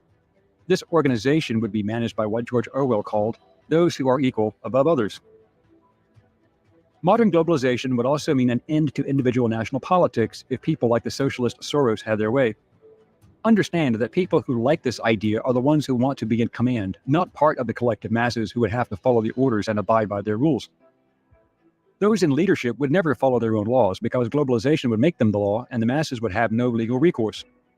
Another problem with globalization is determining who would control the education. What would that look like? And how would that affect thousands of different cultures? Then there is the concept of a globalized military, in essence a global armed forces answerable to a single authority, in essence a dictatorship. We already see how the United Nations has consistently failed at peacekeeping when throwing soldiers together from many nations. Also, countries like the US pay the majority of the UN bills, while many other nations who contribute virtually nothing and have abysmal human rights records still sit on important councils and have voting rights. How would the globalists balance those books? There are problems with language barriers, religious and cultural differences, right down to dietary issues according to religion would have to be addressed. That same problem would exist in the global education system, mandated by a single authority. We saw how well that worked in National Socialist Germany and communist nations where indoctrination was part of the educational process, much like what liberal Marxists are trying to do in the United States today, Australia, and in Europe. How would the dedicated globalists address those issues? Which political paradigm would they adopt? A representative republic? A democracy? A monarchy? A socialist state? Globalization in much smaller versions has been tried and failed, such as the Roman Empire. It was under one currency, one government, one military system, and one polytheistic religion until the 4th century. The Catholic Church tried it with the Holy Roman Empire, trying to reel in Europe's rulers under a single authority, the emperor, who only answered to the Pope, and that did not work out too well. Vladimir Lenin and Joseph Stalin tried it with communism, and that lasted 74 years. Again, the same program as the Romans minus religion. China is still communist since 1949, but it is straining to become capitalist economically while maintaining tyranny at home. The Japanese tried it in Asia as they extended their empire, as well as Nazi Germany. Both nations tried to create a monolithic community under singular authority by use of military force and terror. The only answer that fits with their agenda is some form of socialism, perhaps not communism, as it still allows for private ownership of property and sometimes allows for religion. But it also allows for complete population control under draconian penalties required for noncompliance. It may be that program the globalists want to adopt, as the elite live well, they still make money off the slave labor of others, steal intellectual property, and the government dictates every aspect of their lives, and there is little, if any, public outcry for fear of reprisals. We have already seen the discredited World Health Organization, the idiotic Centers for Disease Control in the United States, and the Biden administration's insane mandates on COVID-19 vaccines, boosters, masks, and lockdowns that harmed millions and killed possibly tens of thousands, and cost even more millions of people their jobs and careers. People around the world, especially Americans who think to themselves, have rejected that idiocy in their majority, but that resistance would be impossible under a globalized government. That's why it would not work. You would first have to subdue a people, have them comply, before you can rule. They would also have to select socialism due to their desire to have collectivization of assets in all areas, and this has already begun in the areas of agriculture. Nations such as China and individuals such as Bill Gates have been buying American farmland. One of the more insane concepts is eliminating the meat industry in favor of meat grown in laboratories. The control of agriculture is to control a population, and it is also a national defense issue. Globalization eliminates the national concern in favor of the new and expanded centrally controlled matrix. Returning to the currency issues, the globalists want to have all currency switched to a digital currency, eventually unified into a single global monetary system. This is a bad idea on many levels. Such a program would give the globalist government, or even an individual government, going on digital, the means to control what people spent money on, determine if they could in fact spend their own money on items they wished to have, and even restrict the amount of money they could spend entirely. Welcome to socialism. They could more easily monitor and track all of your transactions, and if the government decided that it did not want you to buy certain property, a certain automobile, or even firearms, they could close your account. Then the global government would have to contend with writing new laws for the collective. How would they be able to codify laws and maintain the United States Bill of Rights for those people or the laws of other nations? Would they allow the first...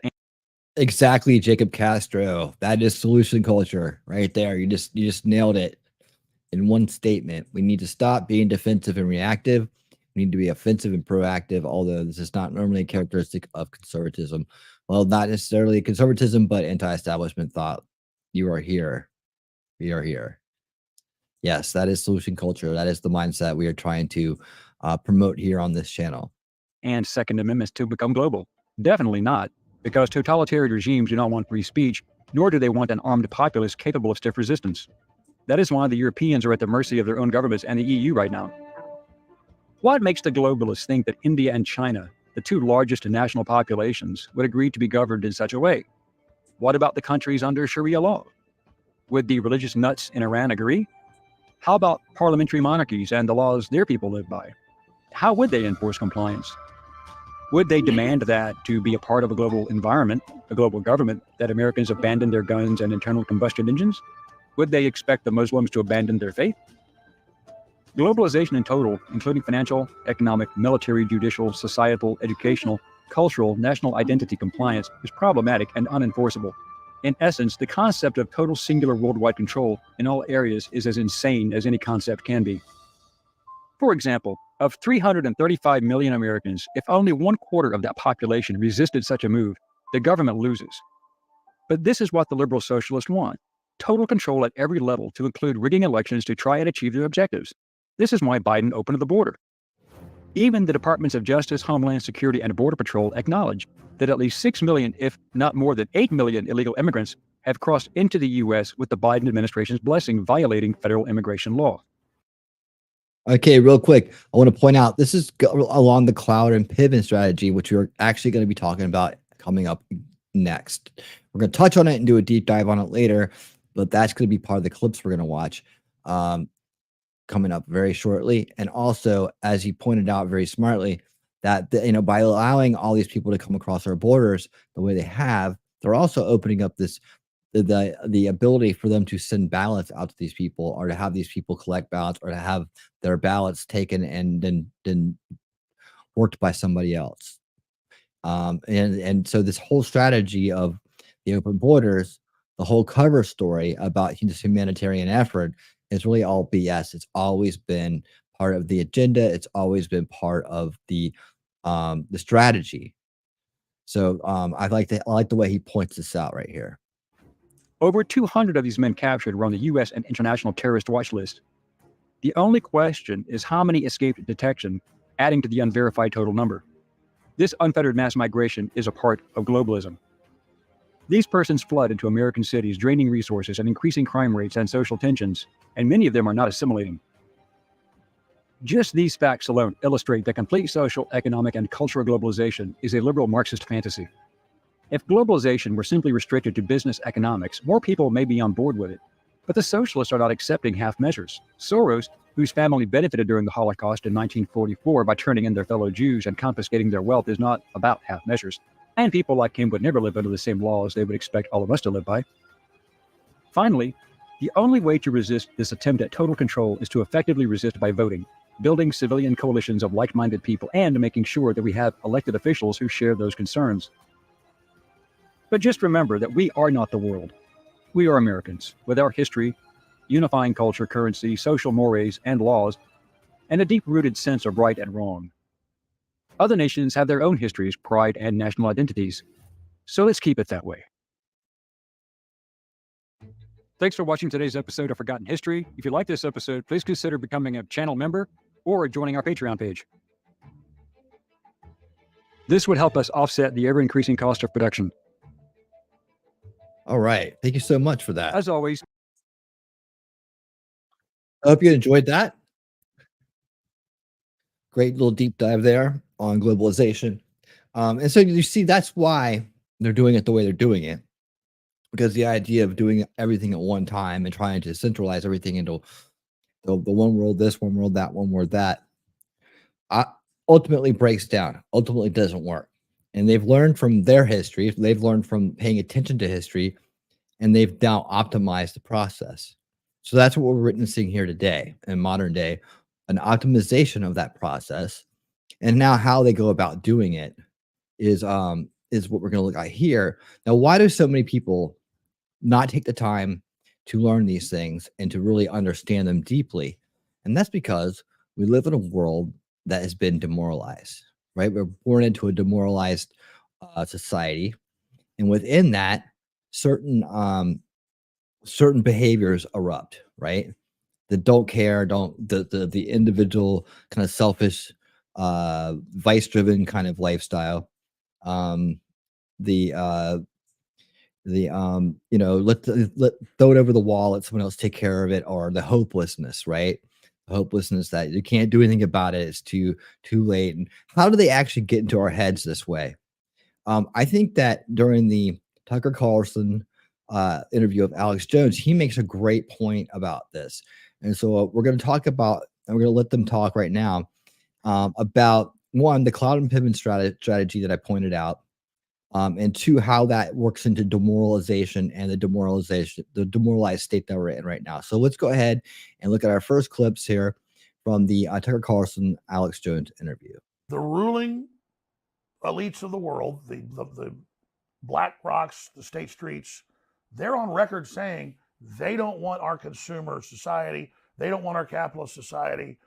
It's bad, it's ugly, it's gross, but they're the biggest consumers compared to anybody else in the world. So they're waging war against civilization and society to make us poor, to put us under siege, and to cut off our energy, make the cost of living impossible, to break our old system, to bring in something even worse. And that's the Clouward and Piven strategy that the Democratic Party has adopted. They've done the same thing in Europe. This is a plan. The central banks have unlimited money, but they can't buy all the infrastructure up because people aren't selling.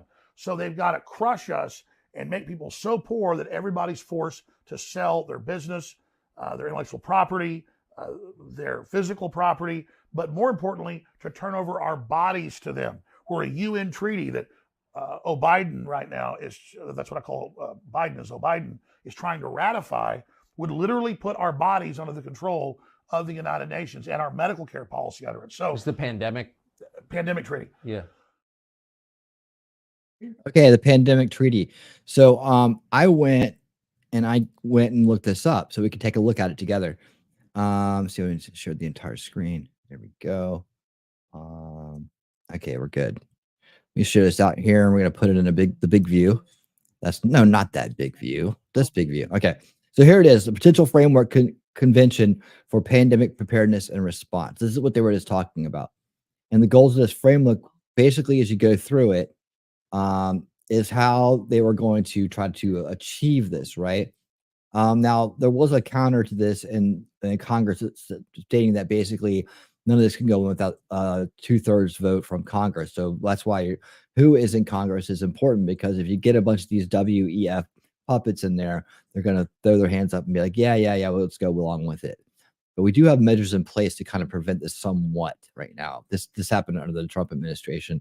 So hopefully it sticks. Let's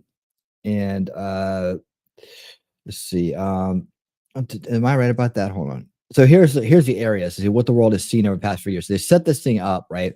The epidemiology basically saying that this was a problem, that there was a dynamic and uneven, in some contexts uncertain due to the lack of data-driven and variable public health responses. They're saying here there's a need for, in every one of these little segments here they make, this little infograph, they kind of pivot towards a globalized solution, or at least a governed solution by a global body, right?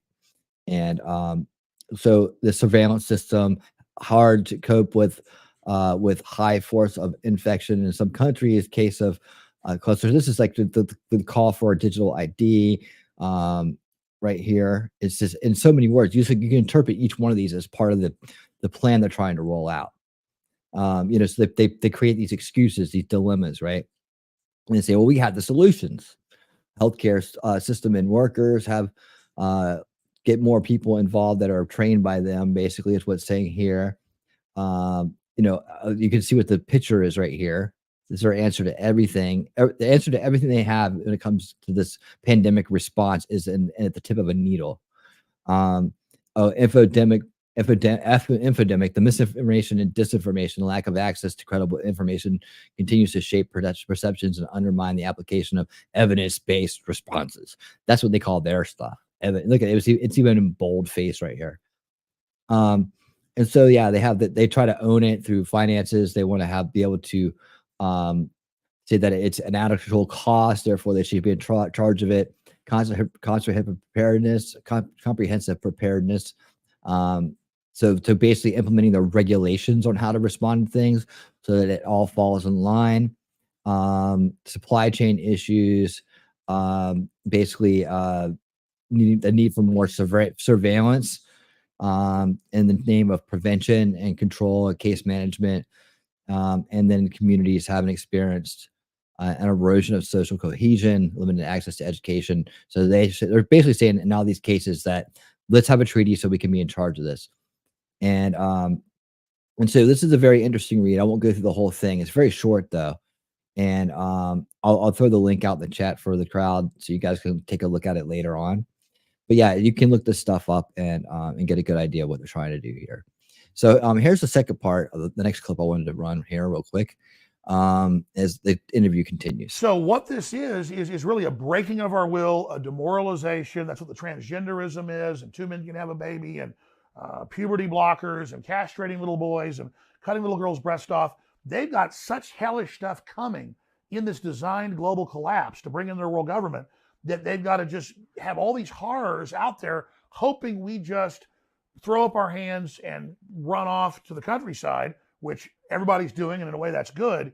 But at the same time, then they've got full control. That's totally right. And they're going to march out of the countryside next and dig us out. So that's, I mean, and then he's there laughing at you. They're all there laughing at you to make you feel small, to make you question reality. Why is everything so ugly? I mean, that's why they tell people, hey, you can be homeless anywhere. You can crap on the street, needles, throw your garbage everywhere. Drug dealers can sell you drugs. We're going to give the homeless all this government funding. But then we see that and we think it's all over. There's nothing we can do to demoralize us and make us give up. Yeah. So that's one of the reasons we see so much of this stuff today. People ask the questions, well, how are they getting away with this? How does this happen? You know, what can we do about it? It seems to go on and on and on, right?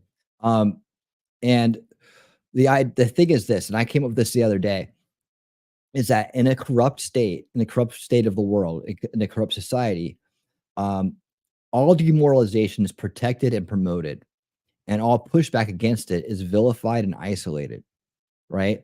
It's made to, it's censored, it's attacked with the full force of the power that it has. So the corruption has. So it's all about through the root cause. It is corruption that's the root cause why systems break down, the corrosion of the system through corruption, through corrupt minds that are then put in place to run the system, right? And as it gains more consent, more power, it's allowed to thrive. And we're at a tipping point here where it's gotten so much consent and so much through apathy and through manufactured or engineered consent, which we'll be talking about on The Century of Self this Sunday. The documentary that we're reviewing on Old School Watch Party Sunday, please come check it out at 8 p.m. Eastern on Sunday with myself and T3. We'll be doing part 2 of that, and it'll be going deeper into this. Yeah, thank you for the $10 super chat. Bye monetization. Here you go. Yeah. Think I'll get limited on this? I don't know. He has lots of subscribers, so somehow his stuff gets out there. But yeah, he hit all the no words in that one, didn't he? I guess he hadn't read the guidelines. But whatever. That's all good. That's all good. Thank you for the $10 super chat.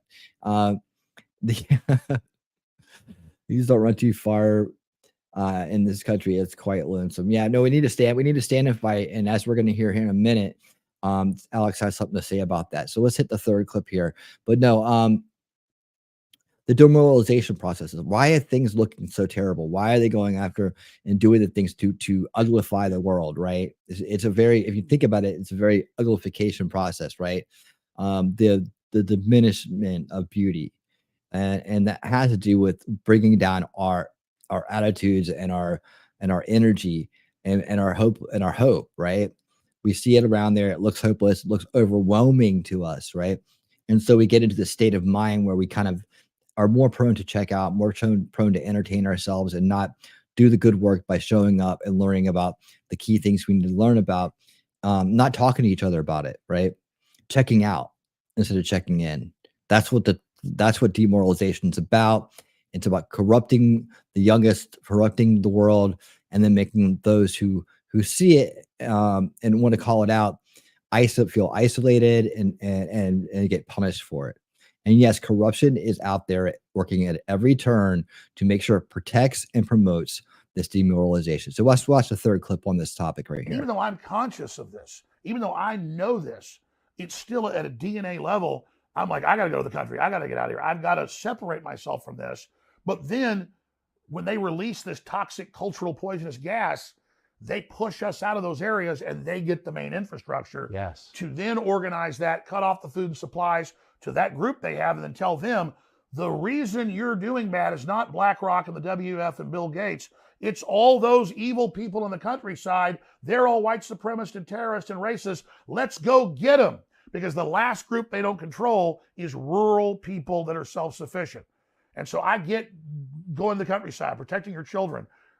That's the holy grail. The problem is you've got to have one foot in each. You got to go back and fight in the city for the infrastructure, for the government. You got to give people hope while also building a backup operation with farming and ranching and self-sufficiency. So that's why the WEF and the UN are coming in Ireland and in areas of Asia and in the Netherlands and saying by 2030, 80% of your cows have got to be dead. And they just banned like 30% this year in the Netherlands. And it didn't matter people were 80% against it in polls. It didn't matter.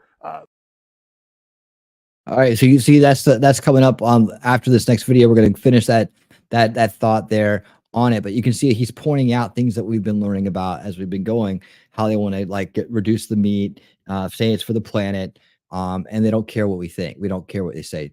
T-Rex Trucking says, member for 4 months. Thank you for being a member of the Winner's Circle for 4 months, although you've been a member of the Winner's Circle for a very long time. But I appreciate you being a member. The memberships really do help. I appreciate all the members that are out there. Thank you so much for being a part of it. And if you did get a free membership, I hope that you will consider resubscribing and becoming a permanent member. We appreciate all our guest members as well. The WEF will come after me for not paying property tax. Well, they don't want you to have any property. So yeah, you might actually be elevated to like a czar or something. Who knows? The czar of trucking. T3 says they also set unattainable beauty standards now, so women and men don't connect. Depression, unaliving rises, and we retreat even more into isolation. Yeah, demoralization. So I want you guys to really, really think about the word demoralization. I really want you to add it to your mindset and your analysis of the world. And when you see something, ask yourself, is this demoralization? And then when you do, you're gonna have that filter, that's ideological subversion filter glasses on. You're gonna be able to see so much more in this world. And if you haven't watched the Yuri Bezmenov material, man, it is the real red pill. So after we've done all of this, I think we may start the new year with a throwback episode, just going back and reviewing the Yuri stuff, because I really want to watch it again. I like to watch the Yuri stuff like once a year at least. And we started this whole series, this channel.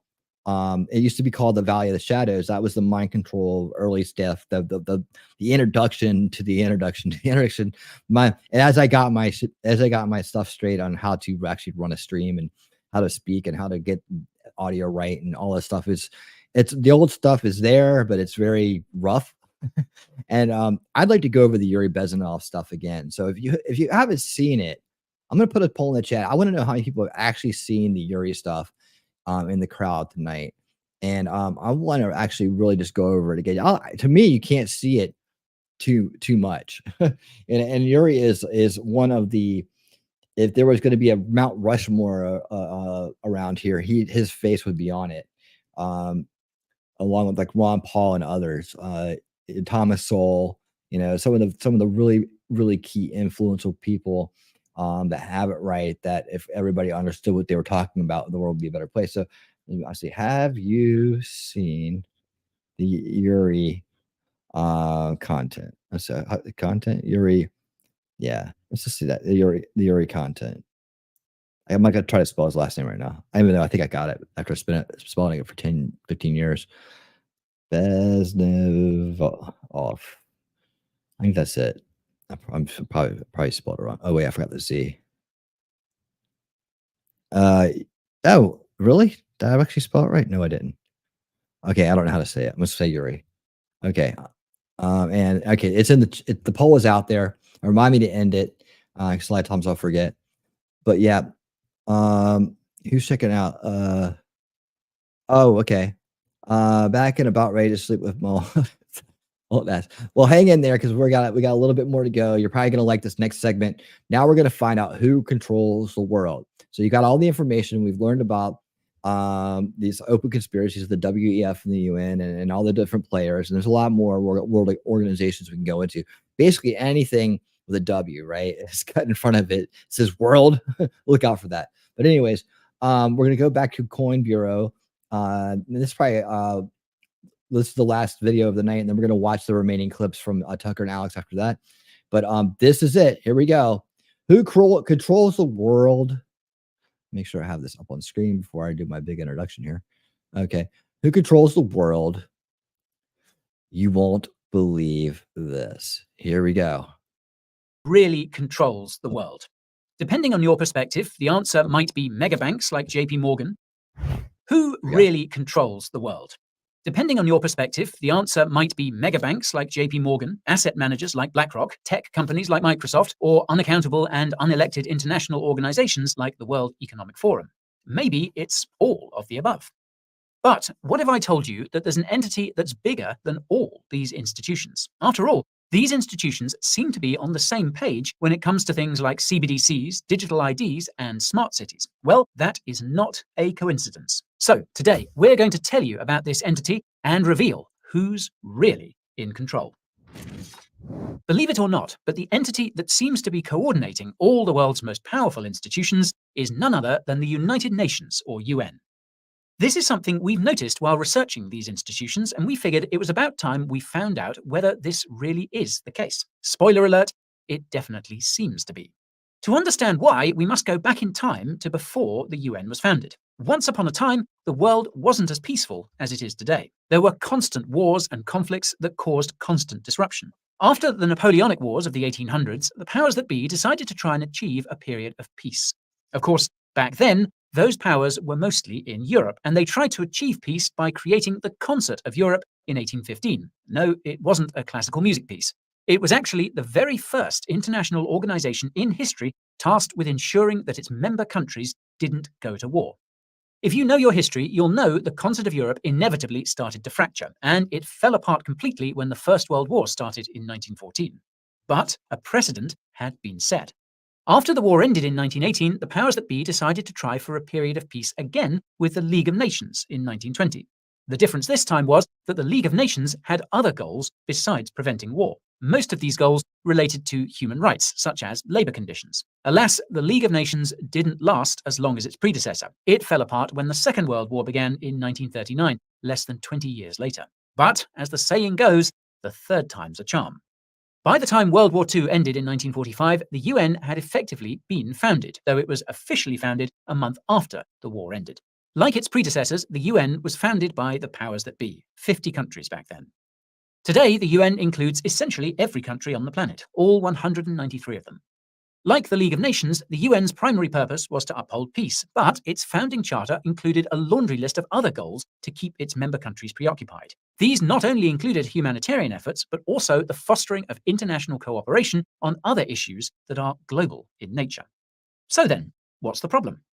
Well, if you claim to have global issues, then you can justify global solutions. And the only way you can have global solutions is to have a single global government, which is basically what the UN is. Logically, this means that you need a single global currency, a single global military, and so on. As it so happens, the UN established its own military in 1948, shortly after its founding. The UN went on its first so-called peacekeeping mission in 1956. After the Cold War ended in 1988, the UN's military purpose expanded from keeping tensions in countries under control to keeping people under control. Case in point, the UN recently published a blog post explaining that its peacekeeping operations will soon expand to social media with the creation of a so-called digital army which will fight misinformation and disinformation. By now, you'll know that this is code for stuff that the people in power do not like. The blog post itself specifies that the UN's digital army will also combat any information that impedes the progress towards the Sustainable Development Goals, or SDGs. For context, the SDGs consist of 17 goals that all member countries must meet by 2030. This is why you've seen that 2030 date everywhere. It's also why every country seems to be rushing to roll out digital IDs, central bank digital currencies, or CBDCs, and smart cities. The SDGs mandate the implementation of all these dystopian technologies by 2030. The clock is running out, and the UN and its affiliates are trying to rush them to the finish line. If you want to make sure other people see this video before that happens, smash that like button to give it a boost in the algorithm, and take a second to share this video with anyone who you think is willing to watch it. Yes, Note definitely that do that. everything I'm saying here can be fact-checked. I'll leave a few links in the description. Now, this begs the obvious question of who controls the UN. To answer this question, we must understand how the UN works. Because the UN is colloquially referred to as an international body, its various branches are often referred to as organs. A+ marketing from whoever came up with that one. Jokes aside, the UN consists of 6 organs: the General Assembly, the Security Council, which you'll have heard of, the Economic and Social Council, the Secretariat, the International Court of Justice, and the Trusteeship Council. Now, these last 2 aren't that important for the purposes of this video. The only thing worth noting about the International Court of Justice is that it's the only UN organ that's not based in New York City. As for the Trusteeship Council, It was created to allow countries to become sovereign. It was shut down in 1994. Nothing to see there, I'm sure. Anyways, the General Assembly consists of the UN's 193 member countries. Representatives from these member countries meet every September to discuss and vote on resolutions. Important resolutions require 2/3 of votes in order to pass, whereas unimportant resolutions require a simple majority, more than 50%. Now, the Security Council consists of 15 countries, 5 of which hold a permanent place on the Council, and 10 of which rotate every 2 years. Those 5 countries are the winners of the Second World War: France, Russia, China, the United States, and the United Kingdom. Interesting history there, but no time to tell it. On that note, here's where things get really interesting. The 5 permanent members of the Security Council have the power to veto important UN resolutions. Now, this has been extremely controversial, primarily because it means that these 5 countries can reject any UN resolutions that affect them negatively. Although Russia's use of veto power has been the most publicized, it was the US that refused to join the UN unless it was given veto power. It's believed that the veto will never be removed from the Security Council for this reason. It would mean that the US and its allies would have to give up this power as well. You should also know that the US tried to pass a resolution to invade Iraq after the 9/11 attacks. The resolution was rejected by the UN, but the US invaded Iraq anyway. Shout out to Mr. Beat's amazing video about the UN for that fun fact. Nobody's hands are clean in the bloody battle for global control. And you'll never guess who is in the car. Hello and welcome back to GM Crypto. Now we have so much fun and exciting stuff coming up for you on today's show. But first, we need to talk about the CoinBureau deals page, guy. That's right, Jessica, because it really is the place to find the very best deals in crypto. For starters, you can find bonuses of up to $40,000 at some of the best crypto Council and elect UN resident. The Secretariat is the administrative body of the UN, the actual global government. It is heavily involved in the process of creating, passing, and implementing UN resolutions. The Secretariat's leader is nominated by the Security Council and elected by the General Assembly every 5 years. Here's where things get even more interesting. The leader of the Secretariat, also known as the Secretary General, doesn't have a term limit, but none of them have served more than 2 terms, at least not yet. Regardless, the history of Secretariat elections reveals whose hands are on the wheel. From what we could gather, the UN underwent something of a shake-up in the early 1990s. Recall that passing resolutions requires either a 2/3 vote or a majority vote. In case it wasn't clear, every member country has an equal vote in this process, regardless of how much they contribute to the UN. Now, this is more significant than you think because it means that the country which influences the most other countries can achieve de facto control of the UN. In the 1990s, it looked like the balance of power was shifting to the developing world in this regard, and the US and its allies didn't like that one bit. In the early 1990s, the Secretary General of the UN was Boutros Ghali of Egypt. The US opposed him to the point that they offered to create a non-profit foundation for him if he stepped down. He refused, and his second term, which 2 out of 3 member countries voted for, was vetoed by the US. Every Secretary General since then has been closely aligned with the interests of the United States. Kofi Annan of Ghana was next in line. He created the Millennium Development Goals, or MDGs, which came before the SDGs, and even wrote the original letter which created the ESG investment ideology back in 2004. Now, So obviously they're not racist. if you've watched any of our videos about ESG, you'll know that its criteria are based on the UN's SDGs. You'll also know that current Secretary General Antonio Guterres of Portugal is the biggest fanboy of the SDGs and has been a key player in the push for things like digital IDs, CBDCs, and smart cities. If you've watched any of our videos about these dystopian technologies, you'll know that they're being pushed by unaccountable and unelected international organizations that represent the interests of the private sector and the public sector, the biggest corporations and the biggest governments. On the private sector side, you have entities like the World Economic Forum, or WEF, which partnered with the UN to accelerate the implementation of its SDGs through ESG back in 2019. On the public sector side, meanwhile, you have entities like the International Monetary Fund, or IMF, and the World Bank, which are part of the UN. Within entities like the WEF, you have megabanks like Bank of America and asset managers like BlackRock, controlling the flow of capital to ensure that ESG-compliant individuals and institutions get the money they need to meet the SDGs. And you have tech companies like Microsoft creating the tech that they need for that. Entities like the WEF also try to influence the public sector with initiatives such as the Young Global Leaders, which involves handpicking future potential leaders of countries, presidents, prime ministers, etc., and Global Shapers, which involves handpicking potential leaders at the local level, such as mayors. Within entities like the IMF and the World Bank, Never you have trust the various mayor. programs that involve giving loans to developing countries on favorable terms if they comply with the SDGs and with US interests. International regulators like the Financial Action Task Force, or FATF, have also played a key role here. Similarly to the WEF, entities like the IMF also try to influence the private sector with restrictive regulations which result in centralized systems in developed countries and corrupt leaders in developing countries. This helps developed countries control their populations and control developing countries too. The result of this dynamic is that almost no developing countries have managed to become developed over the last half century. According to macro analyst Lynn Alden, only 2 countries have transitioned: South Korea and Taiwan, both of whom are aligned with US interests and are critical for its Asian influence. Speaking of which, the most viewed video on the UN's YouTube channel is a song about the SDGs by South Korean K-pop band BTS. Cringe. Talk about some brainwashing. Anyways, it's safe to say that this state of affairs hasn't been ideal for most of the UN's member states since the 90s. Since that time, many leaders have spoken out at the UN's General Assembly. The most famous of these is probably former Libyan Prime Minister Muammar Gaddafi in 2008. Gaddafi ranted for over 90 minutes and even ripped a page from the copy of the UN Charter. For reference, addresses at the UN's annual assemblies are limited to around 15 minutes. Now, Gaddafi was assassinated by US interests back in 2011, and there's been chaos in Libya and North Africa ever since. As Hillary Clinton infamously said, quote, "We came, we saw, he died." Give that speech of Gaddafi's a watch if you have the time. Even unhinged rants make sense sometimes. Anyhow, given Gaddafi's fate, it should come as no surprise that UN countries haven't been too keen about rocking the boat, i.e. upsetting the US. This hasn't stopped other leaders from speaking out, but it has definitely made them more discreet. Xi Jinping and Vladimir Putin spring most readily to mind here. Both have been noticeably absent from the UN's annual assemblies in recent years, opting to send their top diplomats instead. The last time they spoke physically at the UN's General Assembly was way back in 2015. What's odd is that their addresses seem to have been deleted by the UN's YouTube channel.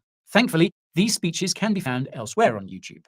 Note that I say thankfully because they add another perspective that you need to see if you want to truly understand not just who's in control, but who wants to be in control. Without getting all sides of the story, it's impossible to know this info.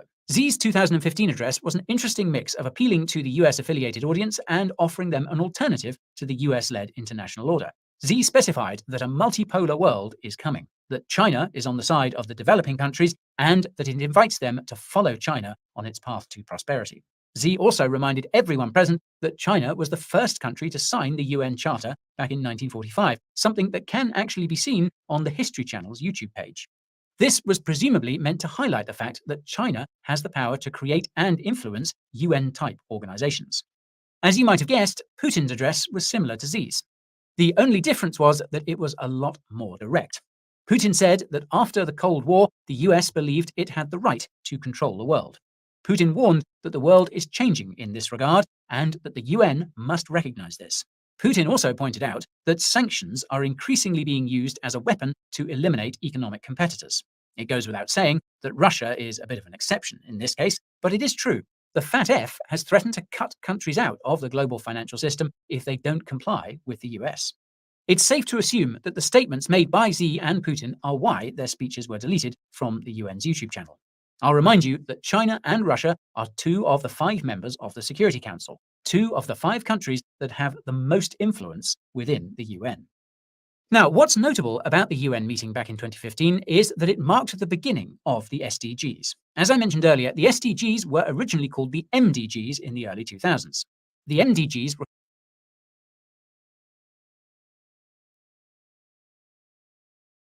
Let's take a look at these real quick.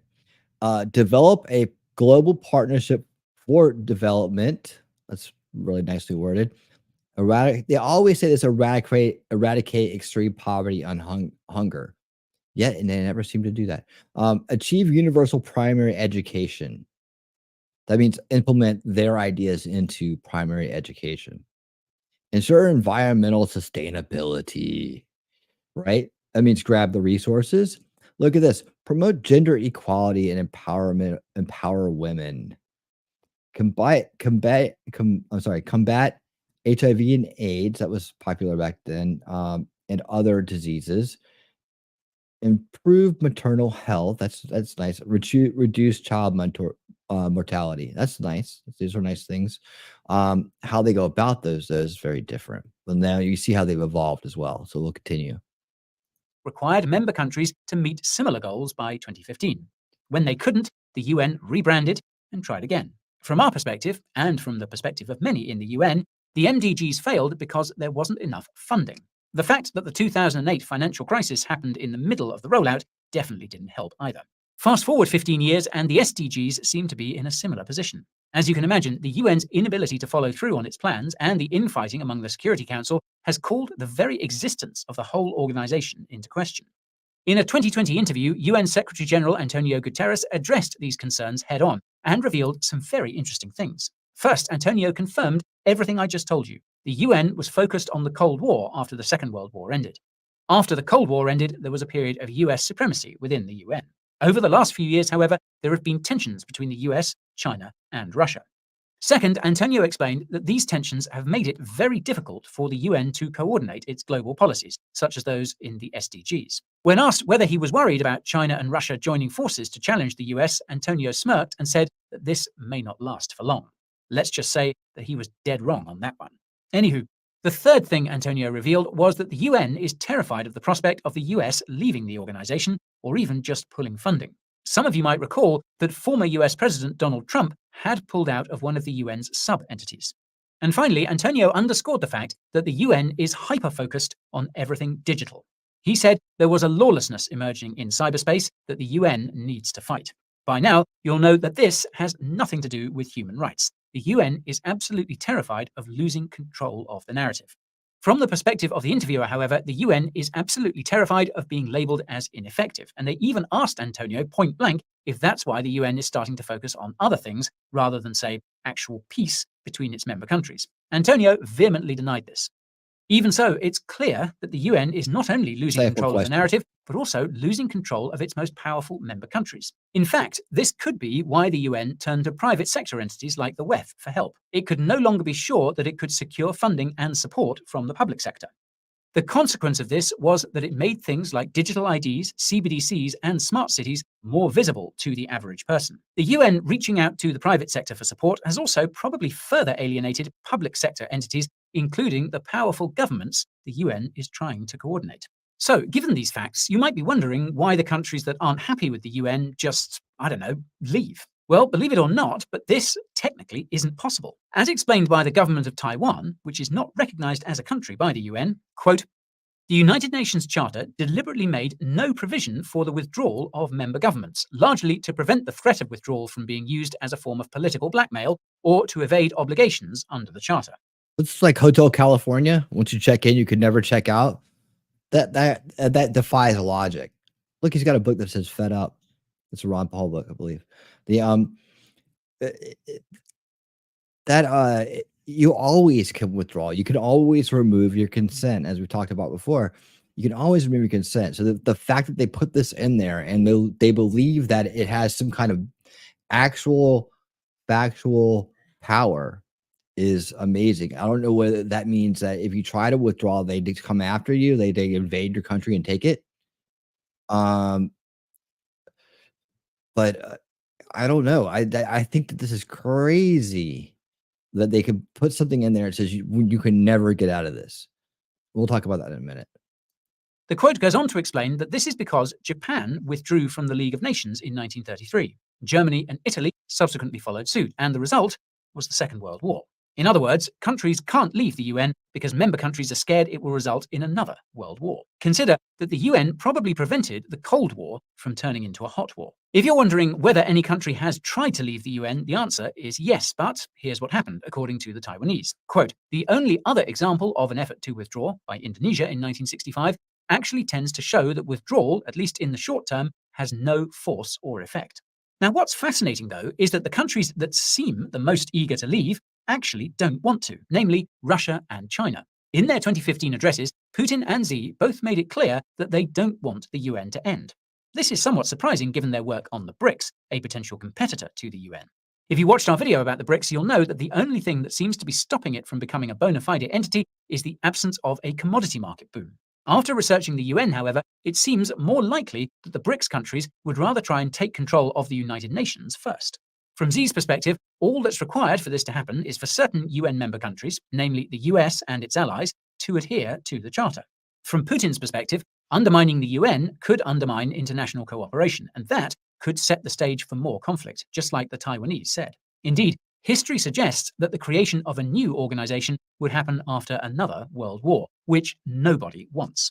As such, it looks like China and Russia will continue trying to influence member countries to vote in their favor on resolutions until they wrest control of the UN out of the US's hands. And it looks like this seems to be working. If you want evidence of that, look no further than the map of countries that sanctioned Russia after its invasion of Ukraine last year. Besides North America, Europe, and Oceania, the rest of the world is blank. They are not on the same page as the US and its allies. If you need more evidence, look no further than one of the resolutions that was passed at the UN meeting last month. It established cooperation between the UN and China's Shanghai Cooperation Organization. 80 countries voted in favor, 47 abstained. Only 2 voted against, the US and Israel.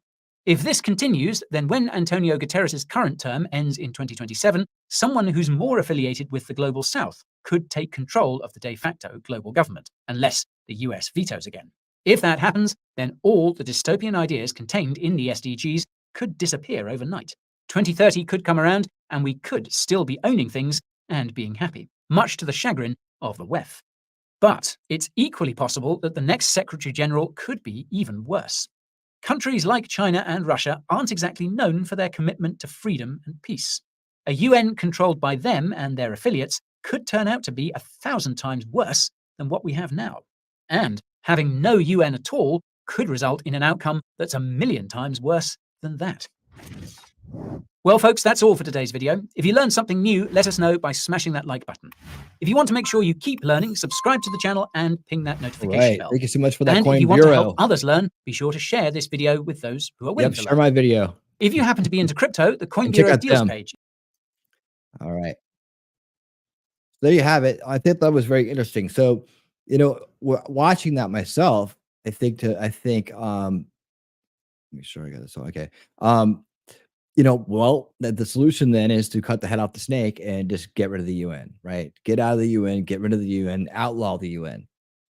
I think it would go, as the major funder, as the creator of it, this country could effectively end it. And I think that is probably the best thing that could happen because as you can see, they're the ones kind of pulling the strings. They're the ones with the long-term history and plans that precede all of these other underling kind of groups that are doing their bidding. And I think that we have the power and authority to end it and say, this has led to bad things. We see it. We see how it's eroding and trying to take over the world itself. We can't be a part of that anymore, and we have to do away with it. And we have to outlaw all world organizations from here on out and find a new way to communicate and get along.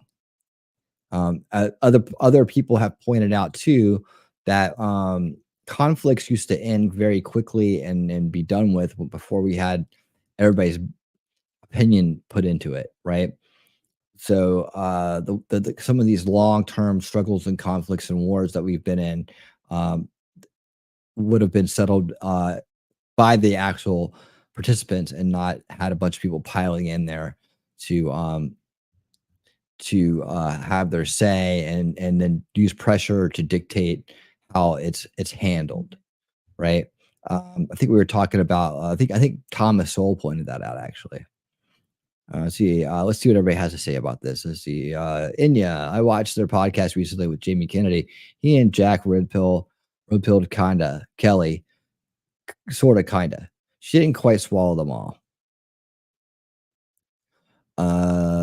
Yes, I did end the poll, and it looks like most people have not seen the Yuri content, so we will do that in the coming new year, 2024, very early in 2024. We will dedicate an episode.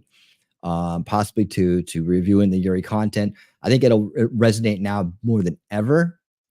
And I always love when Yuri, watching the Yuri stuff. So it'll be a good throwback for me, and it'll be a great education for y'all. And we will totally do that. I'm looking forward to it. And I can't wait to put Yuri's face on a thumbnail. All right.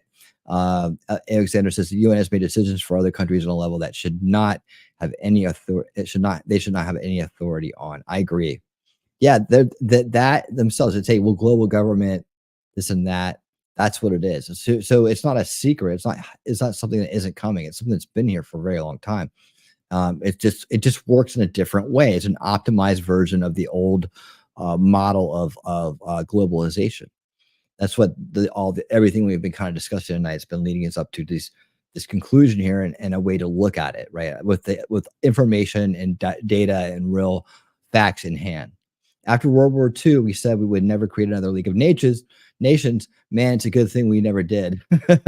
Yeah, right. It seems like back then we had a good idea about what we would not do, and then we went right into it. And I remember hearing at one point this would be Hitler's League of Nations was like a Hitler, wet dream. Like this is what he wanted, and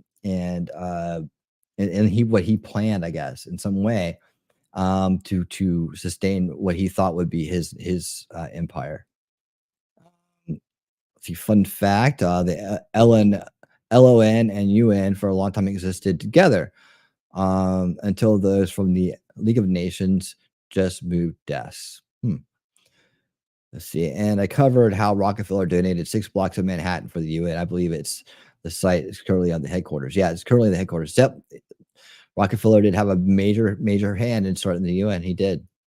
So I think it's time that we use that hashtag in the UN with pride and bravery, and understand that if we can get rid of that, the whole cookie crumbles, right?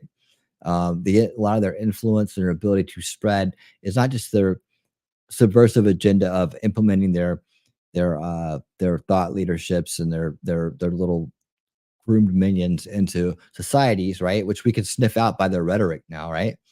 But also to not push forward their own goals. Like there's these SDGs and these ESGs and these things that they're trying to push forward, these little world that they're crafting for us to live in, their little dystopian utopia for us all, because planet and such.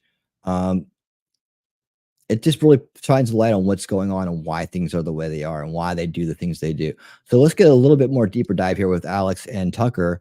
And now we're going to talk about their plans again, but with some more granular details. And this is very interesting. So let's go ahead and pick up where we left off. And their next phase, which is a high-tech cashless society, robot drone controlled nightmare. More than half of the U.S. in their official UN maps that they've had for more than 25 years, that are some of my first films, show half the U.S. off limits to humans. All cars will have to have GPS. Everybody by law will have to have a cell phone at all times. Australia just did this last year, tried to push it through. And that's the admitted global UN standardized plan, where you don't leave your house without a cell phone. Every car is robot kill switch, GPS controlled. California is moving to ban all the, quote, classic cars. That's any car that doesn't have a digital ignition, and they admit it's for control. So if people think things are bad now, the straitjacket, the ball and chain is going on. It's all being militarily run. Our military is great men and women, but at the top, our military has been globalist, trained, New World Order people for at least 30, 40 years. They've got almost every general, every person under their control. All right. So he's talking about that picking up where he came in on that. He was talking about where we left off before. The end part caught me there, and that's what I'm thinking about right now.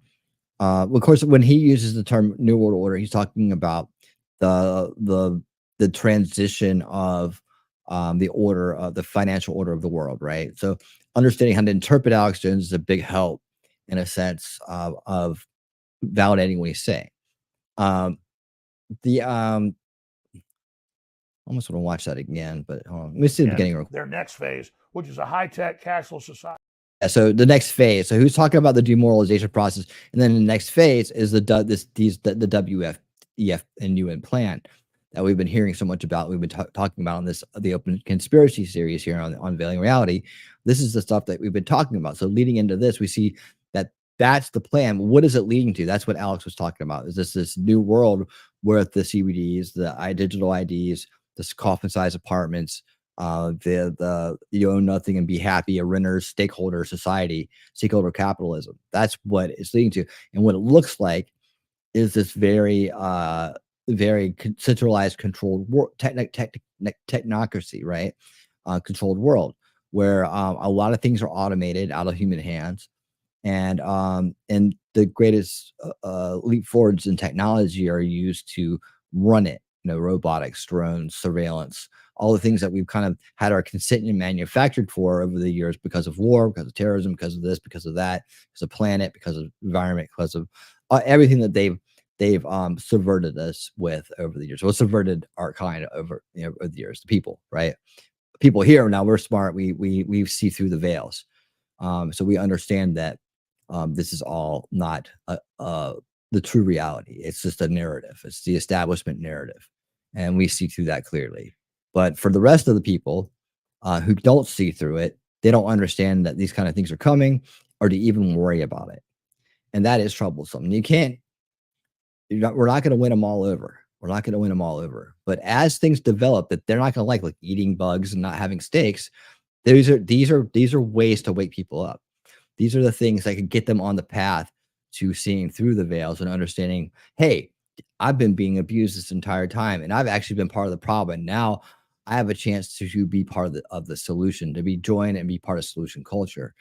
And that's how we win over people. And that's how we inspire them to take a little bit of time out of their week to learn the real issues going on in this world, and to be part of the solutions, to come and gather with people of like minds and discuss what we can do to resist and rebuild things in the proper way, to unleash liberty and curtail corruption, how we can end the cycle of abuse, or at least minimize it to the point it's not impacting all of society the way it is today.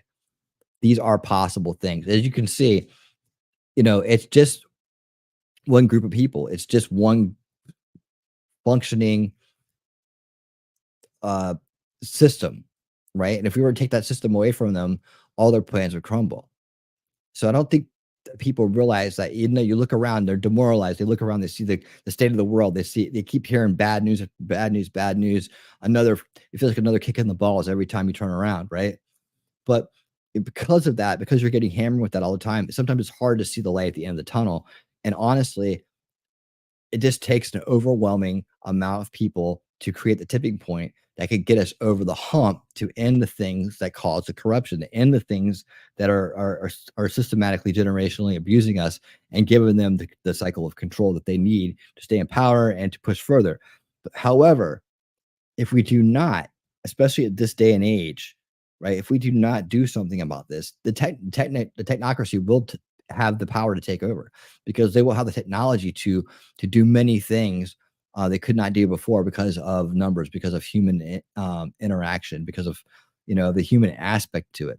When they can remove the human aspect of it and automate it through our hard work, things people like myself and others developed over the years, and through our efforts, our energies to try to make a better world, to try to earn a living, take those advancements and use it for themselves. These people can't create anything on their own. All they can do is destroy. All they can do is co-opt, manipulate, and destroy. Right? What they're good at is they're good at subversion. They're good at subverting people and manufacturing their consent, gaining power. That's what they're good at. That's everything. You look at everything they're doing, everything they spend their energy, time, and money on is about that.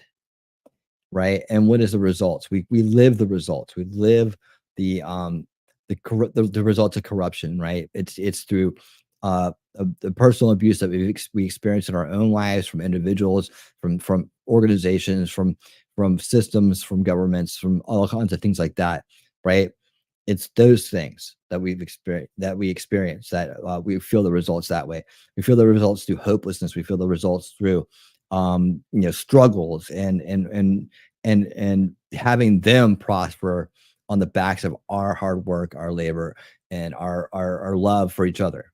And that's the worst part about it all. And then it can make you feel hopeless, but I hope that what we learn together will make you feel more empowered and make you and rekindle that light, that hope, and that truth can lead the way. That's the purpose of this channel. That's the purpose of the show. That's the purpose of what we do here.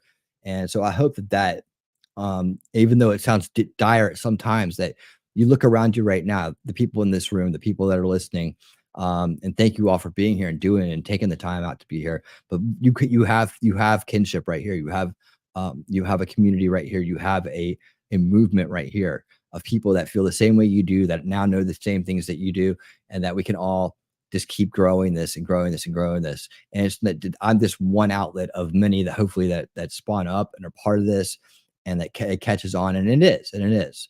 So that's the great thing about it. So let's continue the clips here. Here's part 2. We have to understand, our governments have been seized. The big corporations want to get rid of the American idea. Like, you got 50 acres and your house and a business and a farm, and you can take care of your family, and you're independent.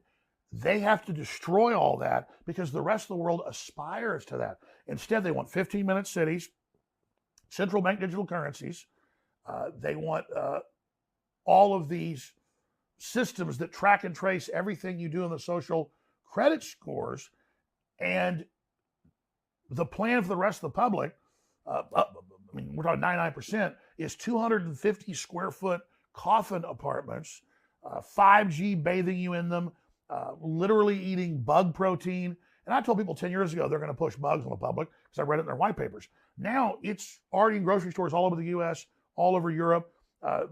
They're putting the cricket meal into the food, very toxic. Undisclosed, yeah. It's got chitin in it. Yeah, they'll just give it a number. It's got like a code. Yeah, we've been talking about the food issue too. And that can you believe they're actually trying to feed us bugs? They really think we're animals. That they're trying to say, hey, you have to reduce your livestock herds, because of planet. And but instead, hey, go ahead and eat bugs. Eat bugs, you lowly people, you. It's like, at least back during the French Revolution, they said have them eat cake. At least the cake's tasty. No, now it's bugs. And remember, chitin. They're going to try to sneak it into the food, like they did the GMOs, like they did the fluoride, like they did everything else. So we did a great show on this on Old School Watch Party Sundays. It's called with T3 and myself. It's about a month or so back.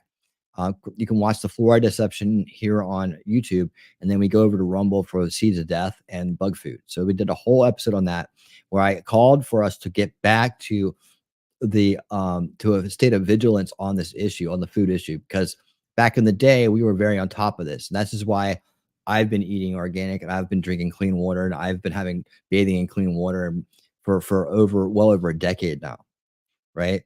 And I just was ahead. I just had that information back then. Now I bought this information back to the present, because I thought we were on our way. I didn't realize that it kind of had slipped into the background for a lot of folks, or a lot of folks hadn't been able to access that information, understand these causes, and why it's important that you take the steps now to preserve your health.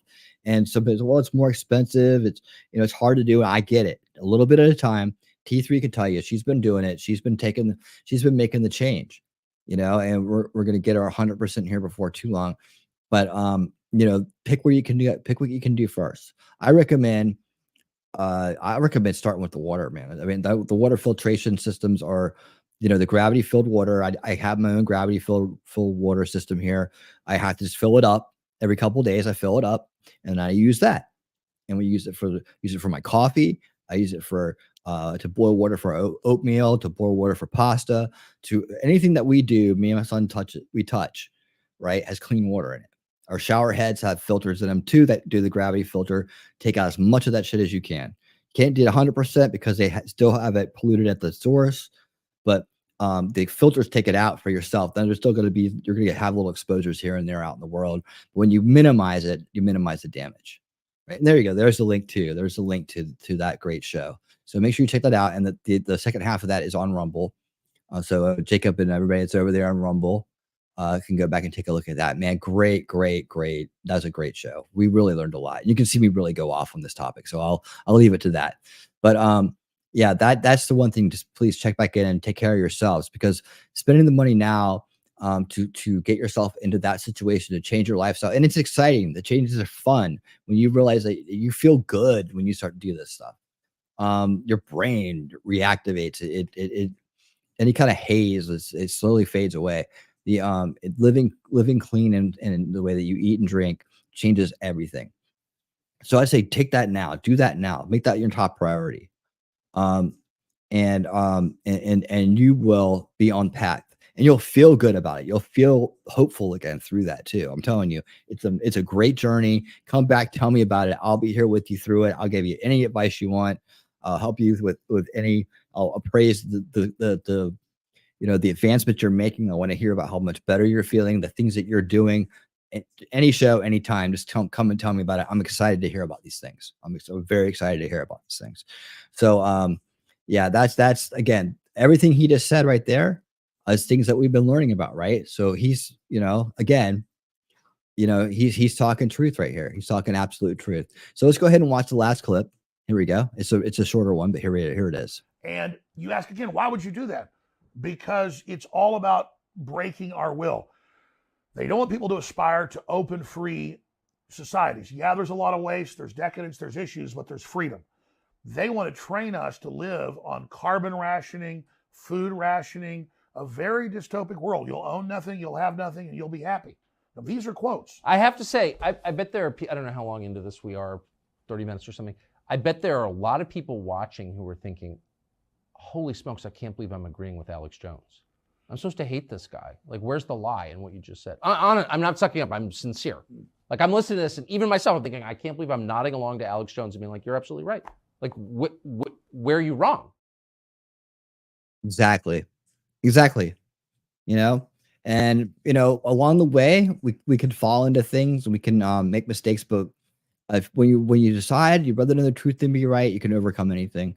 And I've gotten sucked into things before. I've come out of them, and I've turned around and become the alarm bell for them. Right? I've become the one saying, no, don't go down that hole, right? And I've dedicated a whole series to it, mini series to it here on this channel, on this show, this exact show. And I continue to do it, and I will continue to do it here and in the new year, where we have much more coming, including our trip into universal law and natural law, my discussions with people that are in that mindset, what their solutions are, hopefully some very lively debates about that, but also some collaboration, some agreement, and how these universal laws work, and why are these people able to maintain their power? Why are they able to do the things they've been able to do over time? What secrets do they know about the way the world really works? That's some other stuff we're going to get into next year. And you're going to learn all kinds of new stuff. Like, the learning never stops here on Unveiling Reality. I promise you it's going to get even better. And then again, and we're just keep moving forward and onward and upward every time. But next week, we're going to watch that whole interview from start to finish. So you'll probably see some of those segments again. That was only like about 6 minutes of it, though. And it's about an hour and a half. It's fun. It's enlightening. You're going to, and it covers a lot of things. It covers race relations. It covers a lot of the topics that we cover here on there. But I think it's a good thing to watch. I've watched it twice now, just because I went through first time and said, wow, this is good. And then second time to get clips. And I thought you guys would like it. I know a lot of people haven't had a chance to sit down and watch something that long, but good night. And thank you for being here. But we'll do it together. And then I will also unveil and show you a preview of the new show in the new year. And that will include a rundown and a brief taste of what it's going to be like. Right? We're going to do a little brief taste of what it's going to be like. So I hope you guys will enjoy that. I'll be back tomorrow night with a Preparing History Together. We're going to talk about the division games, the games they play to divide us. We're going to kind of recap what we've been talking about lately, and I'll have a few other little surprises in there. And then this Saturday, it's another Winning Saturday Night with the Crowd, and we will be running through our new segments and having a lot of fun there. So, oh yeah, and Sunday, Old School Watch Party Sunday, 8 p.m. back to its normal time. We'll be looking at part 2 of the Century of the Self, and we'll be watching A Christmas Story. Hey, MLS, how you doing? We're doing great over here.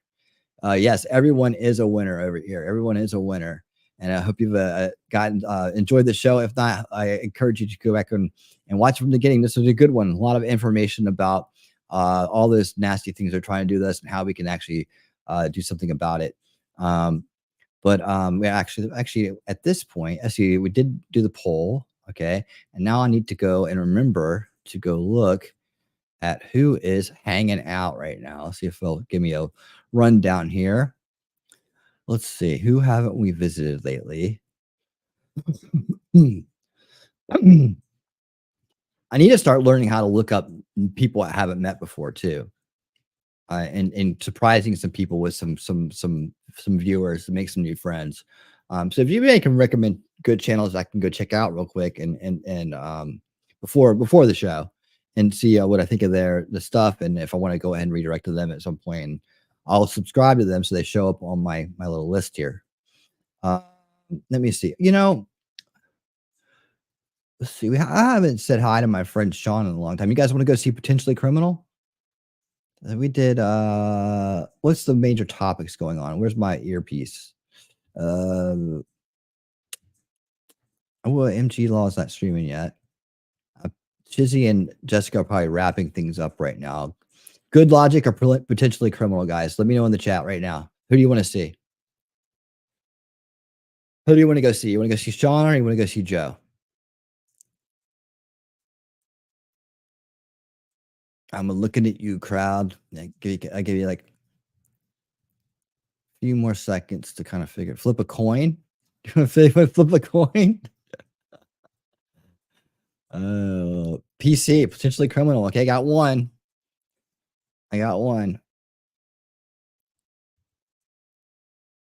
And this is where you get to use your consent, guys. Remember, even if you don't make a choice, you've still made a choice. Okay, so right now I got him locked in. If T-Rex is gonna be the guy. Oh yeah, T-Rex, for your membership. I meant to do this for you. For your membership, your 4-month membership. Super chat. I meant to give you this. Baby steps? It means setting small, reasonable goals for yourself, one day at a time. One tiny step at a time. Baby steps. It works. First of all, I don't pay property tax. All right, there it is. Okay, you win, buddy. You win. Tell Sean I said hello. I haven't seen him in a while, but I love Sean. He's a great guy. And I'll be over there to say hi to everybody in just a moment. But thank you guys again so much for taking us. I'm Mod for Good Logic on Rumble, and Potentially Criminal is based AF. Yes, he is. Yes, he is. He's a great guy. Yeah, there's a rundown. Thanks for being here tonight. I hope you guys all learned something and had a good time being together. And until next time, you guys keep on winning.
This is a friendship battle.